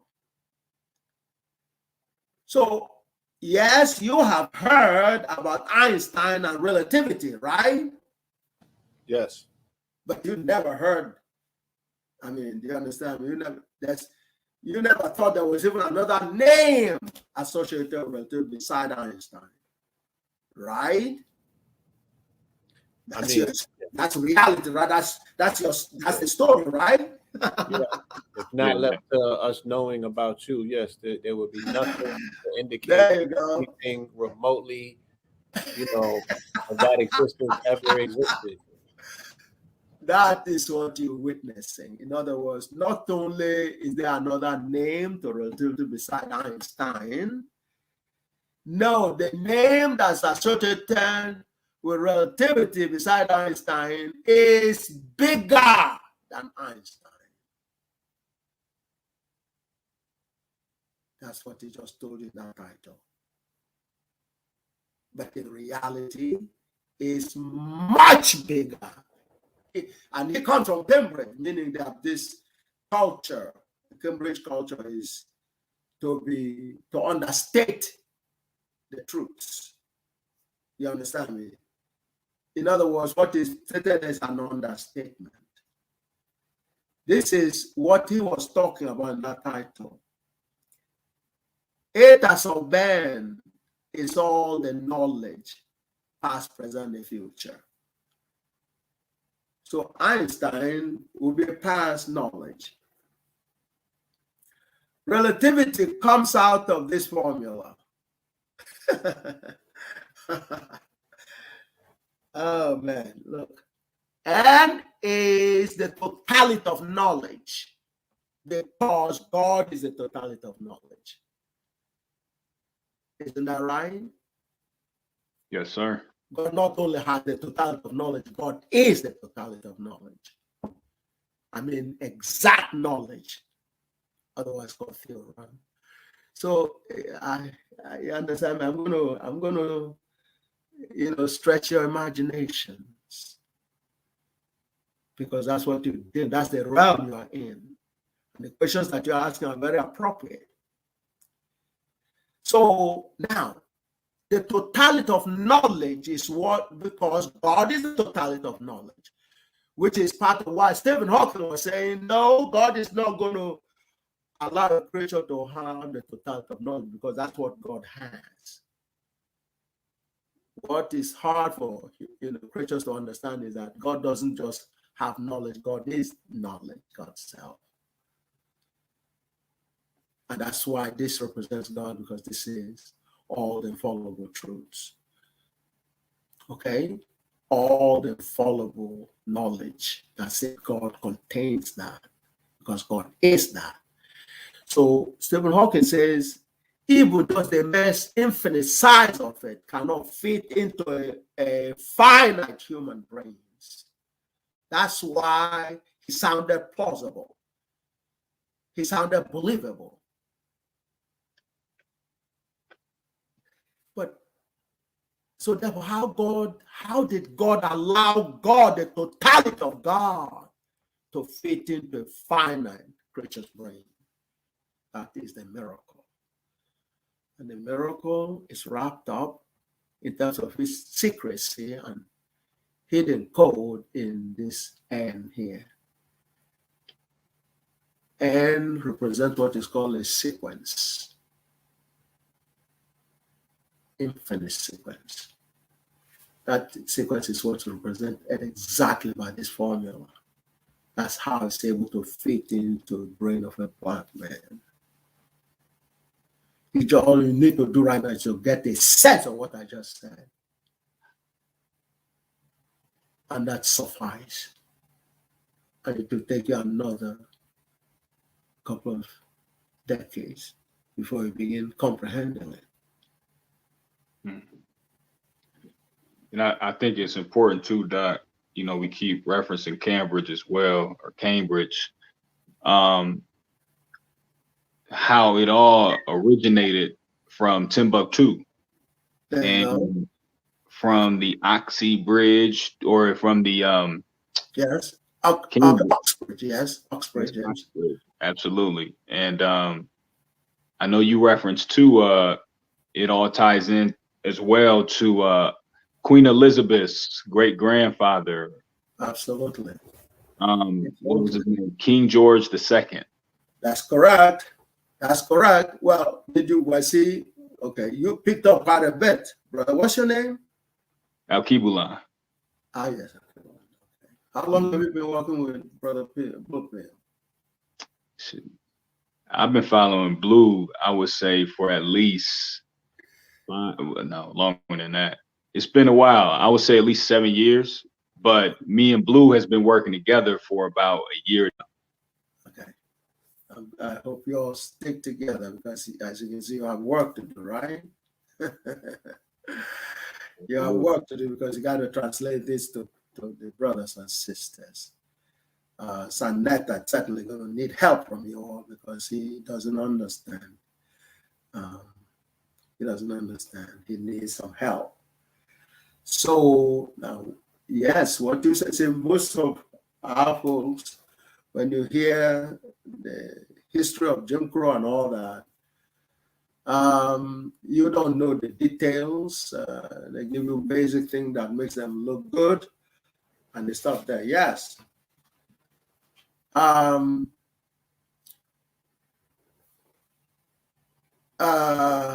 Timbuktu was dismantled. Right. And then popped up Oxbridge. That's Oxford, started as Oxford first, and then Oxford branches into Oxford and Oxbridge. I'm sorry, Oxford and Cambridge. or Cantor bridge. Right. That's where the Cantor come from. Cantor bridge. So now, so what is stolen from Alkebulan was the original name. Eventually works its way to the Ma civilization. Ma from where mathematics came from. Right. And then Kemet and all that. And the Gala land. You know, Gala land is also an original name. Gala, the Gala Gichi. Okay, you want to know who you are and you are here in America, go know more about Gala Gichi. Because they transform our story from Alkebulan down to South Carolina. Exactly. And that's the point that I wanted to hit for the family. Again, that these sciences, these mathematics, and these formulas, they all originate from the motherland. You know, so we're talking about Cambridge, and we're talking about some of these pristine colleges. You know, these are built off the backs of our intellectual property by way of, again, speaking on mathematics. You know, so I think that's key to understand. Well, so that's why I say you have work to do. Because you see, I heard a brother that needs your help, obviously, guy called Reggie Marbury, come out. Well, you know, you making a big deal about the Gala Gichi. So that's the brother that doesn't know much. He needs help. Right. We would have lost quite a bit had it not been for the Gala Gichi. And Gala are the most stubborn black men. I'm Gala myself. Do you understand? They're so stubborn. You can't beat their brains out of them. It's not possible. They are the baddest black men. You understand? And women as well. So they told that story from Alkebulan, Gala land. Ethiopia is called the Gala land. So when you hear about Gala, get you talking, you know, it's what is called Ethiopia, that's Gala land. And Alkebulan, that is the same thing. Mm-hmm. Okay? Mm-hmm. And the mass civilization, the cradle of civilization. Yes, sir. And, you know, walked their way to Timbuktu, and in that era, you know, Timbuktu University, and was dismantled, and, you know, went on not only Oxbridge, but, you know, Torino, in Italy, Sorbonne in France, and, you know, Göttingen, you know, in Germany, and all that. And so at some point, Germany was searching for some thing with regards to the solar system and so on, gravity, and they wanted to understand the movement of the planets around the sun and all that. Mm-hmm. And Kepler was one of their researchers.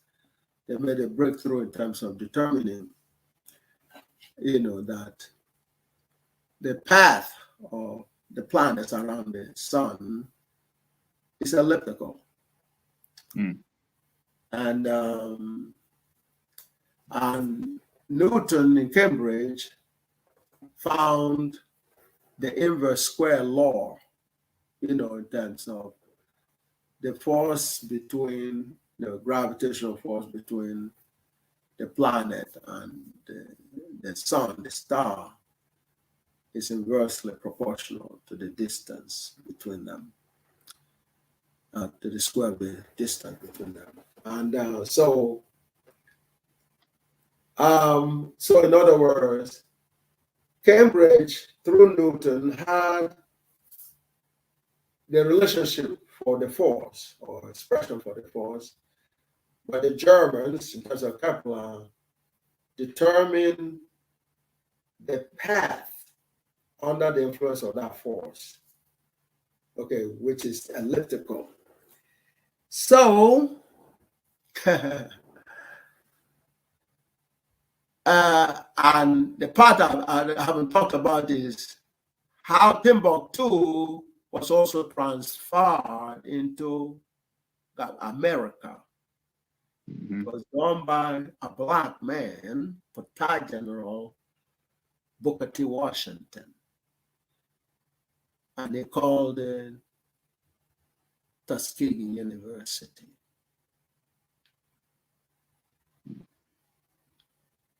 So a black man did participate in the, not the dismantle part, but a symbolic transfer of what was going on in Timbuktu. That was what Tuskegee represents. And that's what attracted Retired General Washington Carver into Tuskegee. When they established it, it was the Timbuktu. Let me go over that again. When Tuskegee was established by Booker T. Washington, along with the very, very quick cooperation from Washington, Retired General Washington Carver. And I've told some of you the story about Retired General Washington Carver that many of you never heard. And I remember telling the story in the GAGUT class. The brother from Missouri broke down, he cried, and he cried because he said he thought he was the biggest expert on Retired General Washington Carver. He said, but what I just told him, he never heard before. And he broke down. Prime Minister Brown, I think was that. I think he may have even filmed it. So yes, there was a transfer of Timbuktu to America, and it was Booker T. Washington, and the university was Tuskegee. Please make a note of that. Tuskegee was the transfer, just like so. Well.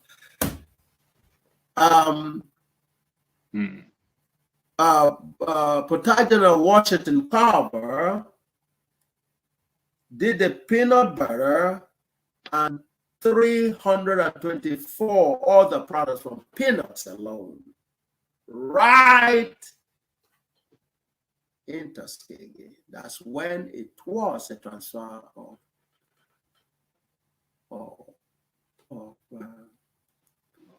the university from GAGUT or Africa. Okay, now there was no other university in this country that even came close to doing that kind of miracle. 325 products from peanut alone. And each of them was worth a Nobel Prize.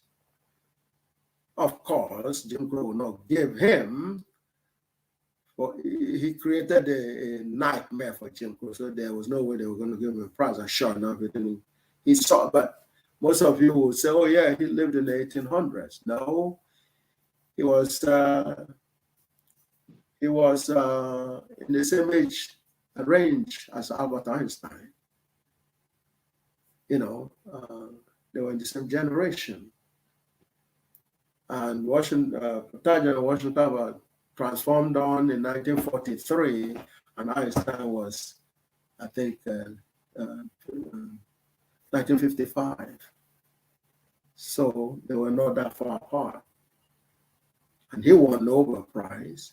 But what our ancestor did was, and that is just from peanut alone, but he did all the things from sweet potato and all that were not counted. And each of them was, at least in those days, worth a Nobel Prize. So anyway, so back to Queen Elizabeth's story. So King George II, as a result of this, discovery dynamics, they colonized England. King George II was both the King of England as well as the King of Hanover. And it made it into a colony, right? Yep, it colonized England. That's for sure. That nobody stretches that for you, but that, in other words, the Germans are the boss for the Jim Crow world in terms of Europe. It's and therefore Göttingen is actually took over from King Oxbridge. Okay, Oxbridge became second, and Göttingen took over. So the declaration, as John, indicated, he shared with you earlier from Göttingen, that's a big part of our story. Okay, the Göttingen piece that he was explaining to you is the revision of Berlin Conference.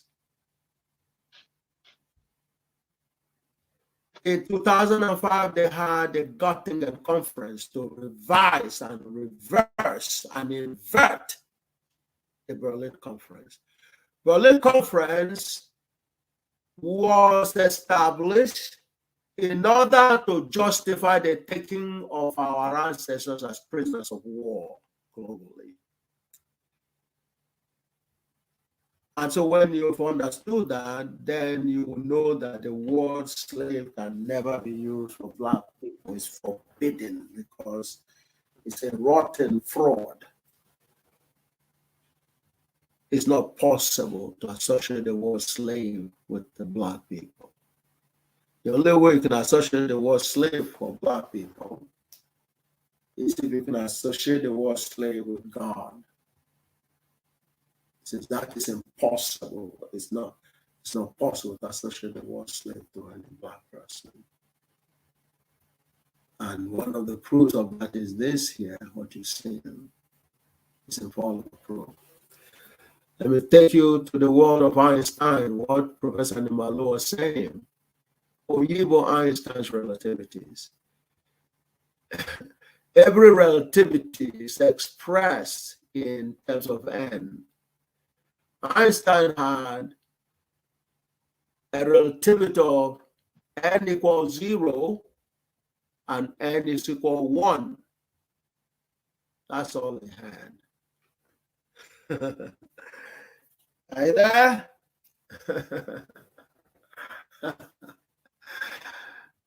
Oh, you are still in the shock. Einstein's discovery is reproduced from eta sub n when n is equal to 0. That is special relativity. And when n is equal 1, which is the general relativity, that's the one that deals with gravity. Newton is also recovered from this formula when n is equal to 1, because it's also gravity. So all those legends that you have heard about Newton and Einstein comes out of eta sub n when n is equal to 0, and when n is only 2. Whereas in the whole universe, n goes from 0, or actually minus infinity, to plus infinity. So comparing their collective work and revelation and knowledge compared to what has been revealed by God to a Black man and the Black race, by extension, is trying to compare two values of n, that's 0 and 1, compared to infinity. So when you compare 2 to infinity, that's very, very close to 0. In other words, if you divide 2 by infinity, you know that the approximate result is 0. So it's as if even for the general humanity before 1990, before this formula came out, the collective knowledge of humanity is around the 2 points of n. So it's approximately 0 compared to what God has now revealed. Therefore, the questions that you're asking before are very, very appropriate, very relevant. So what do we do now? 1990 and the next decade are extremely holy because of this revelation. So you have taken a giant leap, so giant that is light years different from what you were before 1990. That is what God is waiting you to express now. That's the realm, the age that you are now in. And that's why you're seeing our folks are picking up on it. We search the literature, try to find out where music have been sung on revelations in mathematics before. We couldn't find many. I know in the Wild's piece, they did some Hollywood with it and all that. But having actual name music dedicated to it, that would stand very apart, totally apart from the others. And our people are expressing it. Okay? And that's very, very important, extremely important. Right. So then there's a new twist. Therefore, the music now, okay, now must reflect that. You know, I was watching a video from Brazil, and they were playing either the hypnotic GAGUT music that John played before, or another one, the one that's called Oribo. And it was in a large hall, and they had an orchestra and all that playing the whole process.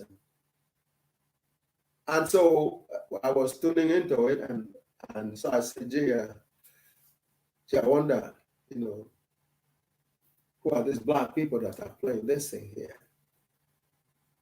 To total shock, I could hardly identify one Black person, even though it is in Brazil. They were non-Blacks. Glued to this music. It's like a concert. They were playing it, of course, but it was a whole large hall. And they were immersed in it. You know, it's like how we express our soul and everything else. Very deeply involved in it. And I was shocked because I thought being in Brazil, that was going to be a Black crowd. It was not a Black crowd. I couldn't identify one single Black person in the group. And somebody was talking about how big the hypnotic jazz ensemble turned once they went outside of America and all that. That is a very real story. That's how popular they are in Europe and everywhere else. You know, with the songs that include the GAGUT songs. So this is expected, according to our story. It's expected and it's coming out, but that is why. So human contribution to infallible knowledge before GAGUT are summarized in 2 ends fundamentally. 2 ends, 0 and 1. and the expansion of the whole universe, in terms of the totality of God, you could imagine, you would expect, yes, God is infinite, and it has to be infinity. That expresses God and the universe. And all of it was revealed to a creature, a black man, and don't you forget it, a black man.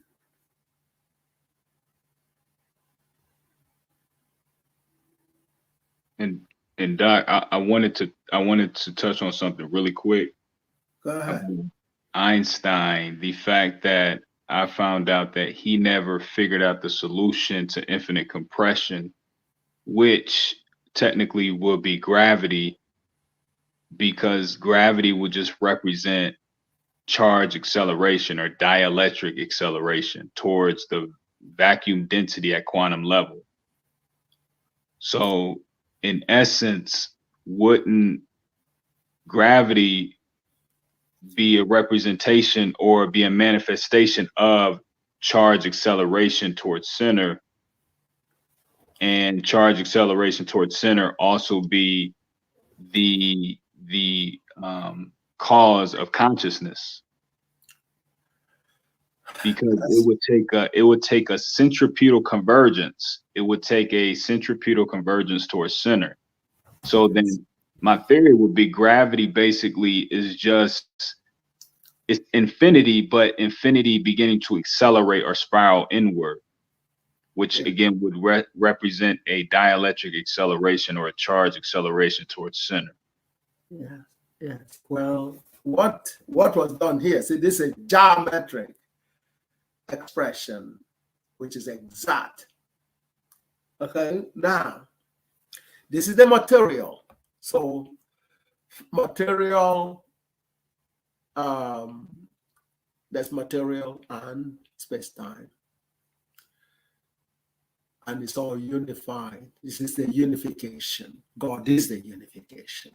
Mm-hmm. So therefore, this is God. So you can differentiate the material dynamics, for example. You have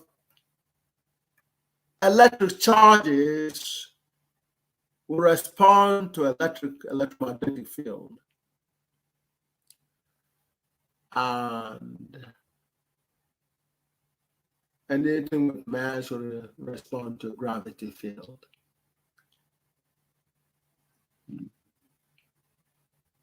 But the dynamics of the response is in the material. Mm.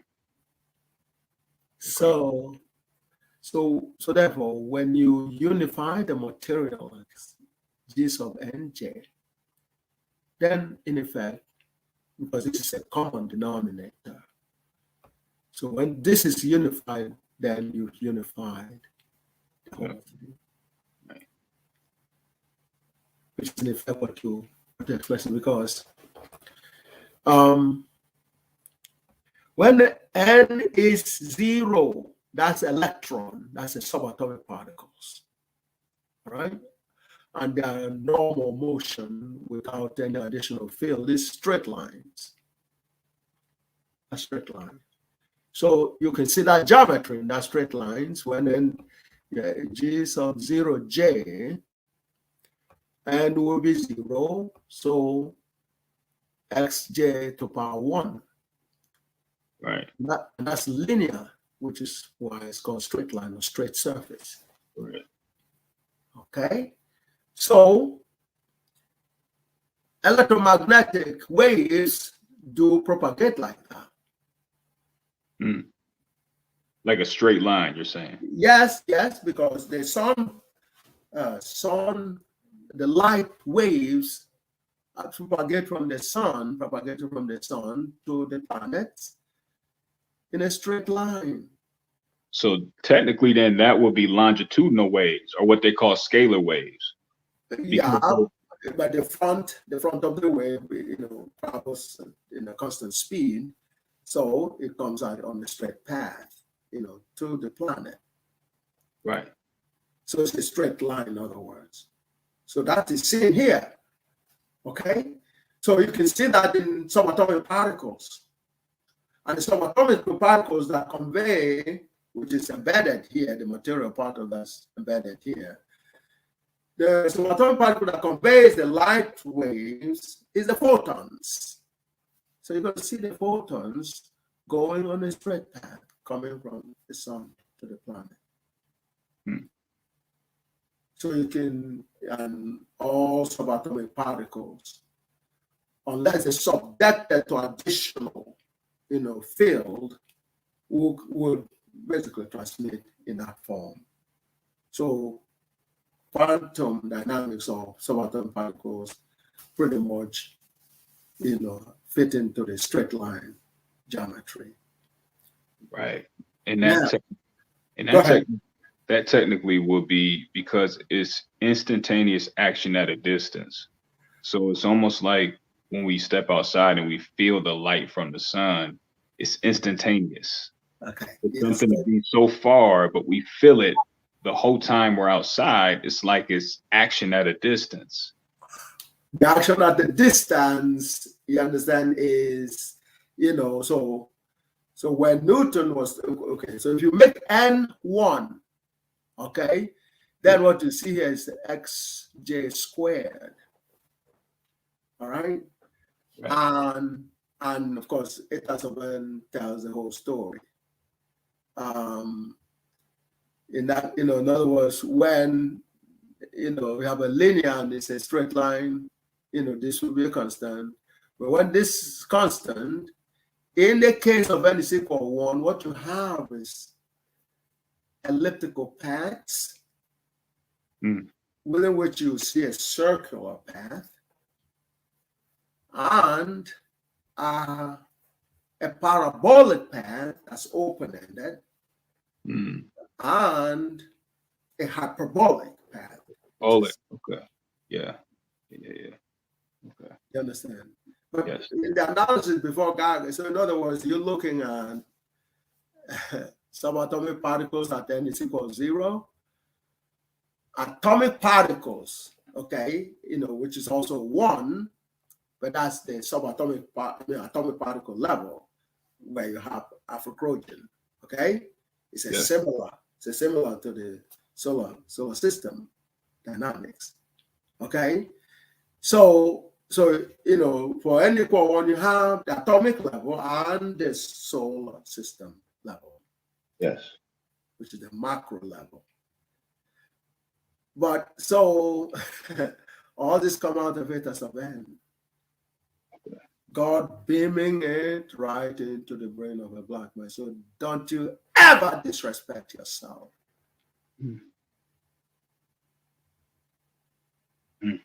When you're tempted to do that, go have this picture like Brother Philip Matthews says. He has the picture of G.I.J. Command equal to 0. Right, next to his bed, and he wakes up to it and he does the rituals with it.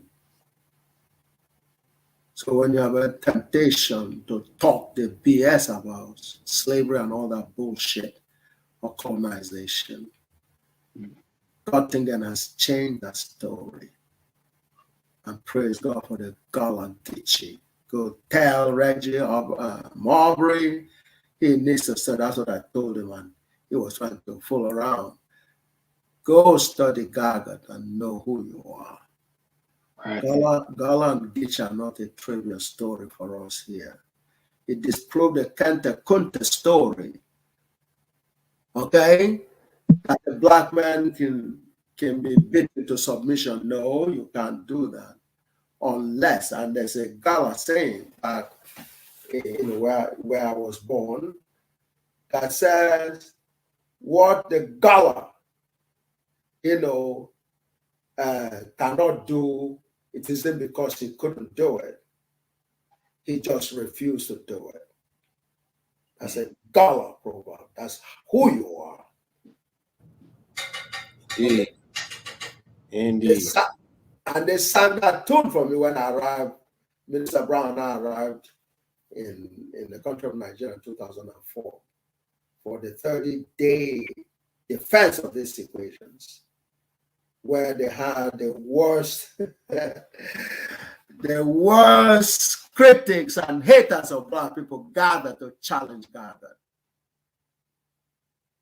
You understand? This was the most devastating part of the critics. When they saw this formula, they just freaked out. Because I'm just reproducing Maxwell is here, n is equal to 0. Okay? Einstein x equal to n equals 0 and 1. Newton, n is equal to 1. You understand? And God brought, so when you talk about the unification, that's it. That's the whole everything is here. Everything, past, present, and future. Is complete, but it is exact. And that's the one that freaks them out. It freaks them out like hell. I got it. So N1 is the straight line. No, n equals 0 is a straight line. N equals 0 is a straight line. Yes, it's a straight line or straight surface. And of course, that's where the pyramid comes from. So now you can go ahead and you got to make a demand to Brother York be released immediately. Got you. And the hyperbolic geometry you reference as well. Yeah, well, so you see why, you know, so yeah, that's work to be done. And so therefore, this what compelled the spirit of King George II. Because what was done in Göttingen was, you know, because Göttingen University is actually called August George II University of Göttingen. The great-grandfather of Queen Elizabeth founded the University of Göttingen. That's why King has to step down once they colonized England. Oxford has to step down to number 2, Göttingen and took the first position. Of course, Gauss became the greatest mathematician, taking over from Newton.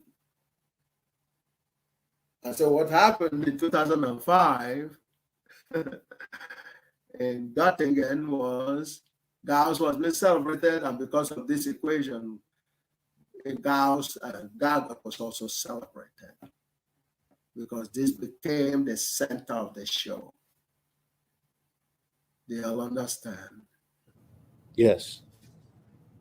So this is not a small story by any stretch of imagination. No, it's amazing. It's a story that can never be, you cannot complete telling it. So you got to get, and you must go at it with all this. I can't wait to see it on the screen. It's playing out in my mind, very visual.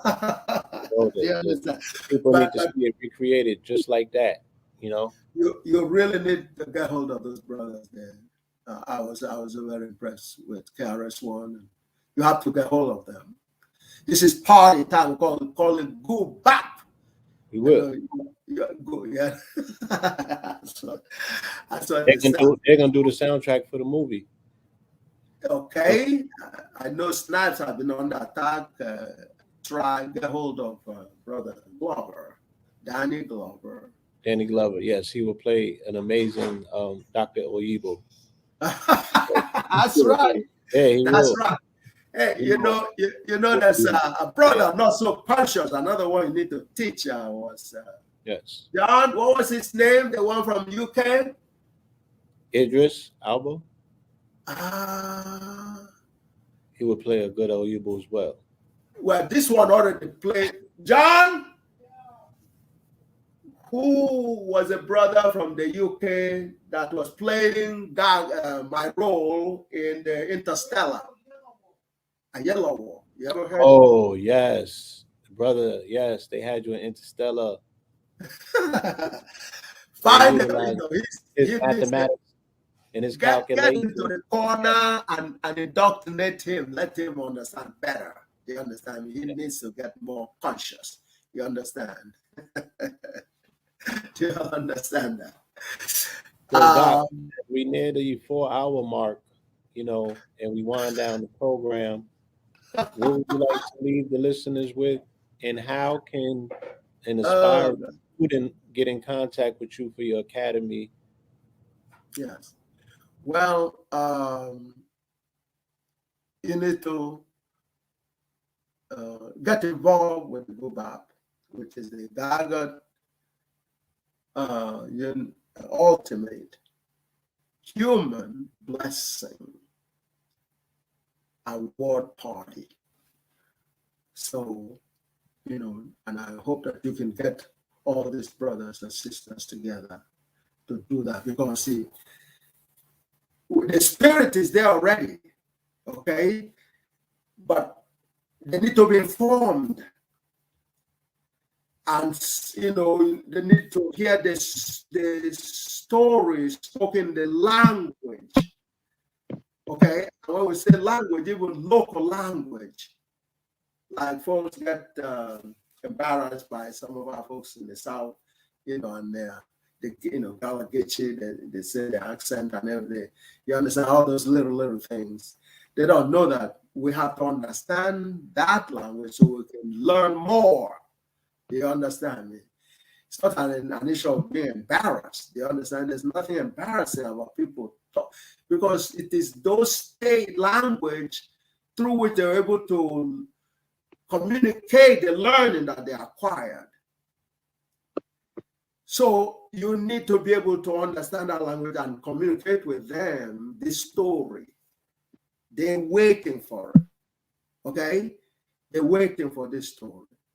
And the connectivities on both sides of the Atlantic and all that are very critical, okay? So that says that you need to understand how the totality of knowledge, past, present, and future, and absolute and innate as well, which is how it infallibly proved that Gij, comma J equal to 0, because the theorem says all knowledge, all infallible knowledge, all exact knowledge of the totality of God, in effect, of the universe, originate out of one invariant Gi. So talking about component Gij, and they change Gij, comma J equal to 0 when you fix the material. Equals 0 exactly. That is what you call the differential geometry expression, meaning the totality of mathematics, past, present, and future, and totality of knowledge, exact knowledge. That meaning is an exact equation. Whether you're talking about history or psychology, all those saying about, well, those are social science, liberal arts, you can't express them. Mathematics is being blown away. They are all embedded in it as well. All of them. So that field hasn't started yet, because they're still treating some subjects as subjects you can't express in mathematics. That's wrong. So you're looking direct in the face, you're looking at God.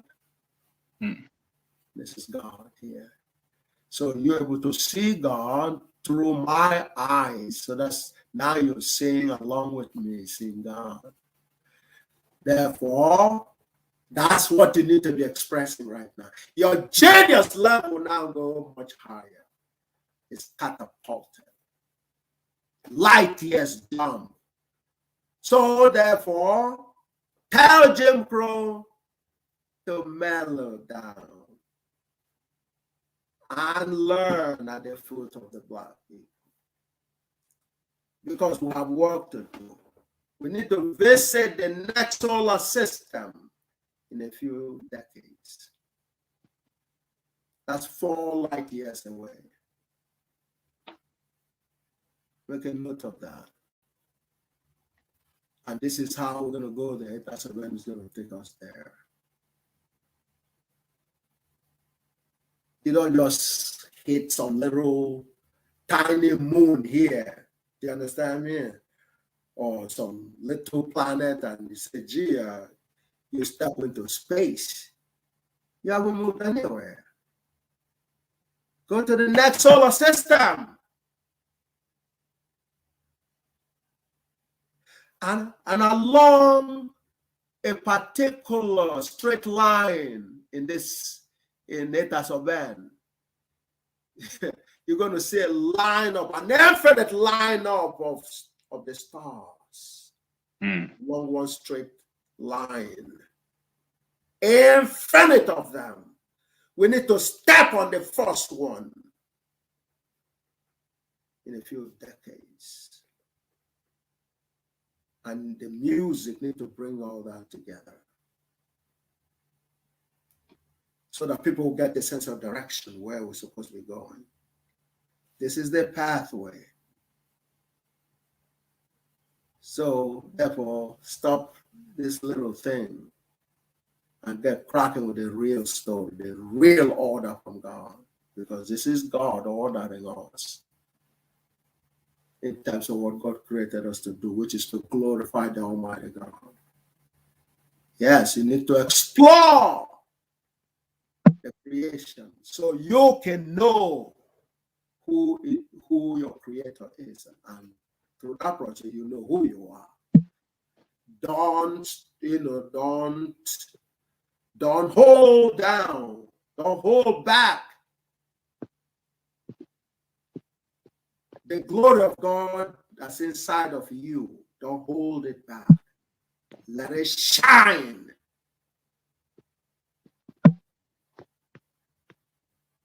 You can do a lot more that you can do right now in terms of your creativity and you know, letting that light of God shine in you. But you got to find out more. You can't be stuck with just this one whole solar system, because then you will not know what your creator is. You will not know what you're still holding back in yourself. That's fundamentally the message. But you must learn God 24/7. You must come into the briefing, your life preserving briefing, so that you can rise. 100 years, your regular years, is what counts a one GAGUT year of existence.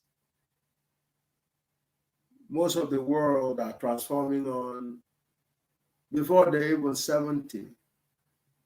Jim Crow was planning Black people to start disappearing from the Black men, especially at the age of 29.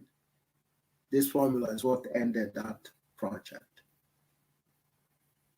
29 years, a Black man should be dead by that age. But now, the 29 is talking about has to be counted in 100. So you multiply 29 by 100. Are you listening to me? We hear you. Yes, sir. Okay. That is the story. You need to shake up the shackles of battle fatigue. Because you are a Gaussian.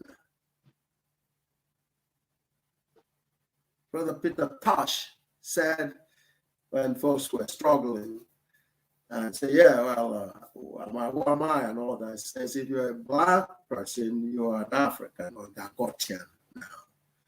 You're all Gaussians. And Gaussians, live. So in other words, you can reproduce the pyramid now just with data sub 0 and data sub 1. Exactly like it was done. And the numbers are, you need to write this down. 3, 4, 5. And I'm not going to say any more than that on the next class. 3, 4, 5 is what you need to reproduce the pyramid like our ancestors did. Out of it, that's a man. 3, 4, 5. 3, 4, 5. So, Brother York need to come out. Y'all understand?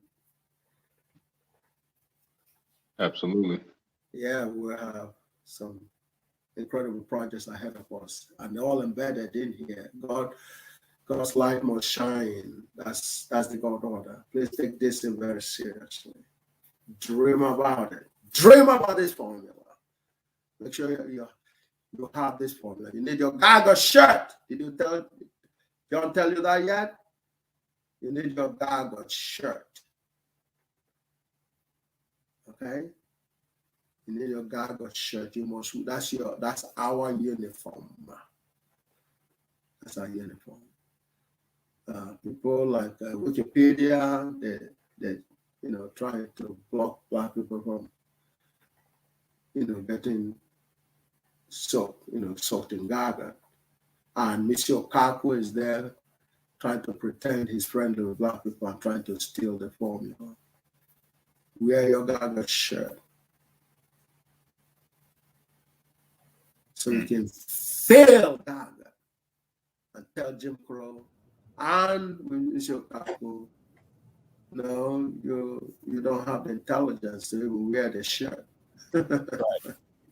It won't fit you. Can't even pass the intelligence test to get the shirt on.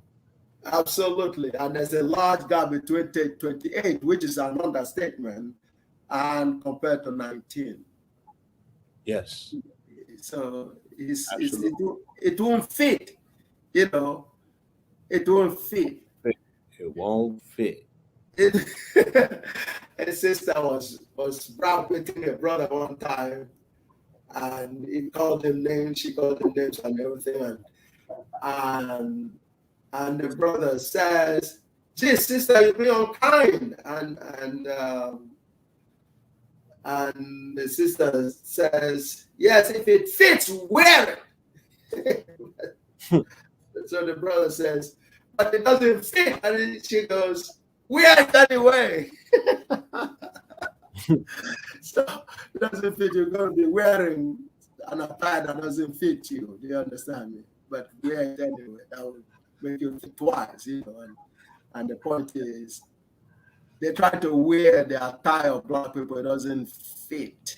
Do you understand? They can't fit into this. Too large for them. That's why Stephen Hawking says this could not be revealed to any of them. So Mr. Kaku, doesn't fit you. It's going to be oversized. You can't be seen in wearing the GAGUT shirt.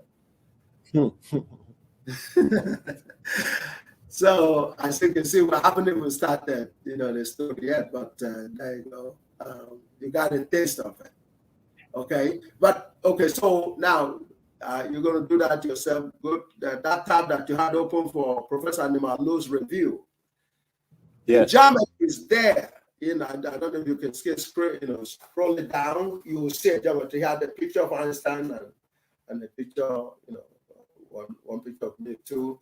But below that, he plotted this geometry shape. See if you could do it. If you can't do it, because we're out of time, continue. Go down the document. You're going to see the geometry there. That's the image there, the geometric image there. That he was evolving from GAGUT, because, like I said, the humanity had only dealt with n is equal to 0 and n equal to 1, and they were only just, a very tiny part of it. So now that he has GAGUT, and yes, it's very I see the image. Okay, all right. So that's what he plotted. He was able to see when he made n equal 2. When he made n equal 2, that's the image that began evolving. And so their knowledge, the knowledge before GAGUT, they had no clue about that part because there were no equations. When you begin to hear some of the details here, you're going to be shocked for days. It's so hard to tell the story, so you can feel it. It is so big. It's so big. It just blows you out of your mind, all proportions. That's what we do. Because so when he called me, he said a very brilliant, bro. Unfortunately, passed. It transformed on a year or two ago. And nobody even told me. I just found that out recently. So since they used to 0 and 1, there was nothing to give them anything beyond 1. And but he took the geometry, took it up geometrically from GAGUT, and he began to see the things they could not see before when he made n equal 2. And then tried, and that's the world they never saw before. They never saw, and he was in a shock. And anytime they interviewed him, he said, look, you all can give one excuse or another why you couldn't comprehend GAGUT or whatever. He says, but there's one thing that he has seen that is sure. He says, yes, GAGUT takes you beyond Einstein, which is part of why he was saying Oyibo first. Oyibo is felt like a grandchild of Einstein. You understand it? So why would Oribo, Oribo come first? That is why, because it's comparing 2 to infinity. Comparing 2 to infinity is just too much. Too much. So he plotted when he began to see the world that never existed before. Some of those is what he plotted there. All right. And it's still evolving, but it has no end, because n is infinite, and that's where you see the whole universe. So the straight lines that I was telling you before, that the straight lines are 350 or 360 degrees. Okay, and you're talking about multi-dimension. Do you understand me? So along each of those straight lines are a line of stars, infinite stars. So God wants you to begin that journey to go into that kind of phase, so you can see the glory of God in this geometry. This is the totality of algebraic geometry. What you had, G, I, J, comma, J equal to 0 before, is the differential geometry. Just in God. And folks take offense for God. That's because they're learning from somebody else's writing. G and J are the same letter. They are interchangeable. So when you hear God, you hear a Jah with an additional letter D there. It's Jah. J-O-J-A, Jah. And that's where the geometry comes from, because this is God. Geometry is the study of God. Geometry. Jah. That's Jah right here. You'll understand. Yes, my brother. So there's nothing foreign about it. This is us. So you're going to be transforming, but you must stay 24/7 with it. And tell Mr. Okago is too small to even think about that's a man, let alone try to steal it. They'll understand. It takes you all have to go and talk to him. Talk to him. It's not in the same. You have to be a member of the chosen race for you to get the sense of what we're talking about here. Okay? Yes. So, Brother Akibalon. Yes, sir. Do you have any summary words or questions or comments that you might want to put on the record? Yeah, I just, want to say this is, an honor. It's a full circle moment, for me.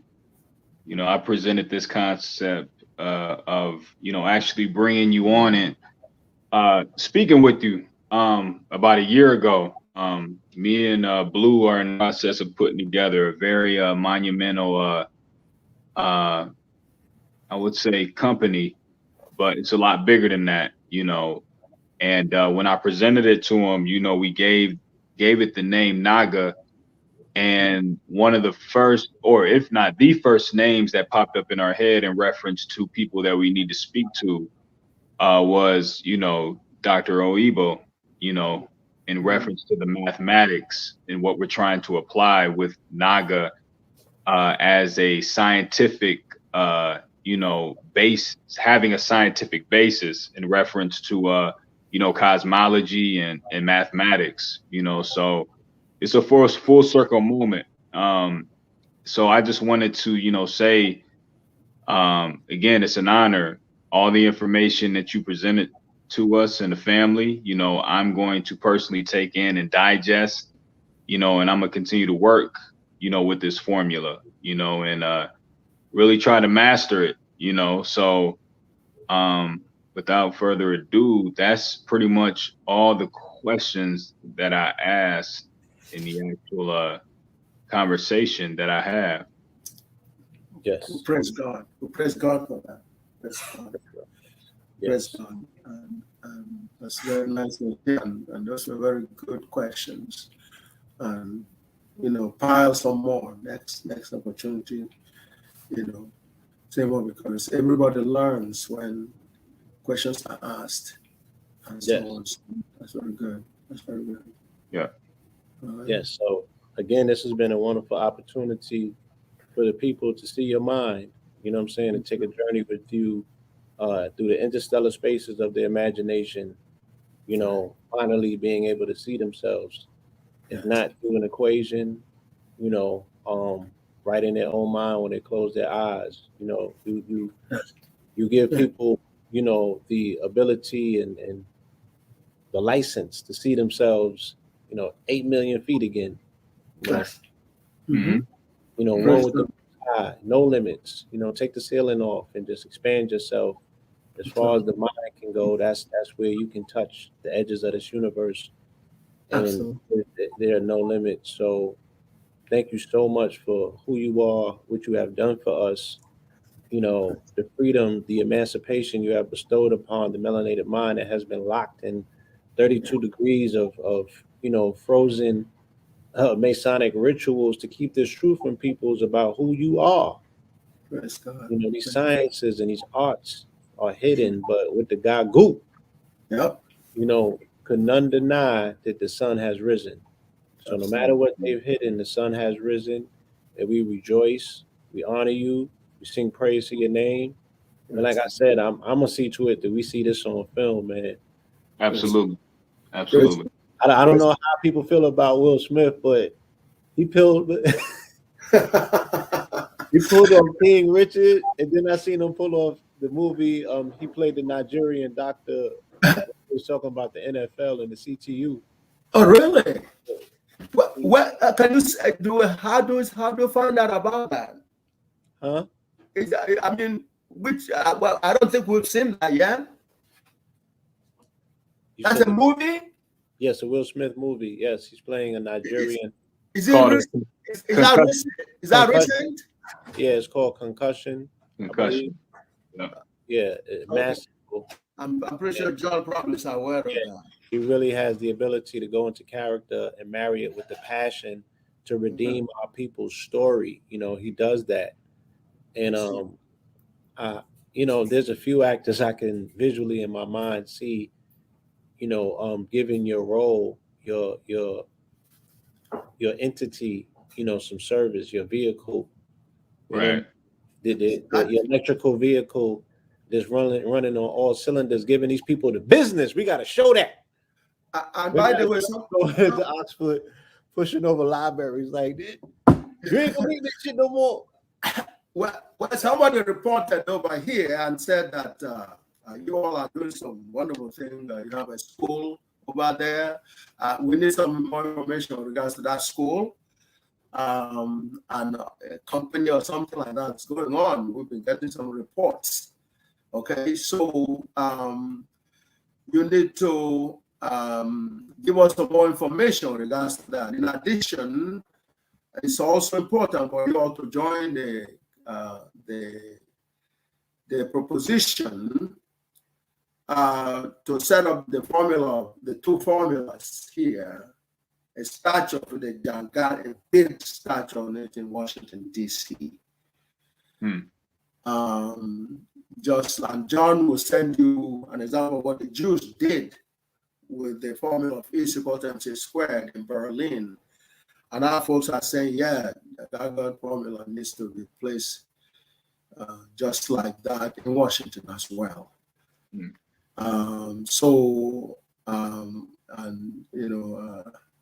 That is something that will require your participation in light of all this. And so, yes, we will definitely happen, and we're gonna make that a reality. We'll make it happen. Right, John. Okay, come and come and hear their last comments, and so you also keep a note in terms of their observations and so on and so forth. I want John to hear, some of this dynamics, because that has been on his mind as well. And I told him to pass it on to you all, but also that you get hold of KRS-One. Yes. And hypnotic just an example. I kind of have feeling that Blue Pill will have a contact with. Yes, I will activate the channels and make it happen. Say no more. Okay, John is here. I want you to go over what you are saying again, so John can hear himself. In regards to, and then you're going to give us additional information on the project. The brother called here, and he said, business brother, and he told us what you are doing with the school, and so on and so forth. Yes, we would definitely follow up with you and give you all of the information. Yes. And we're going to be in contact. There's a lot that we're going to discuss. We don't have to discuss it right here, right now. Okay, gotcha. We will definitely be following up and continue to edify the work, the miraculous work that you have done, that you are doing. Yes. And again, this is inaugural first episode for our new podcast, What's the Science?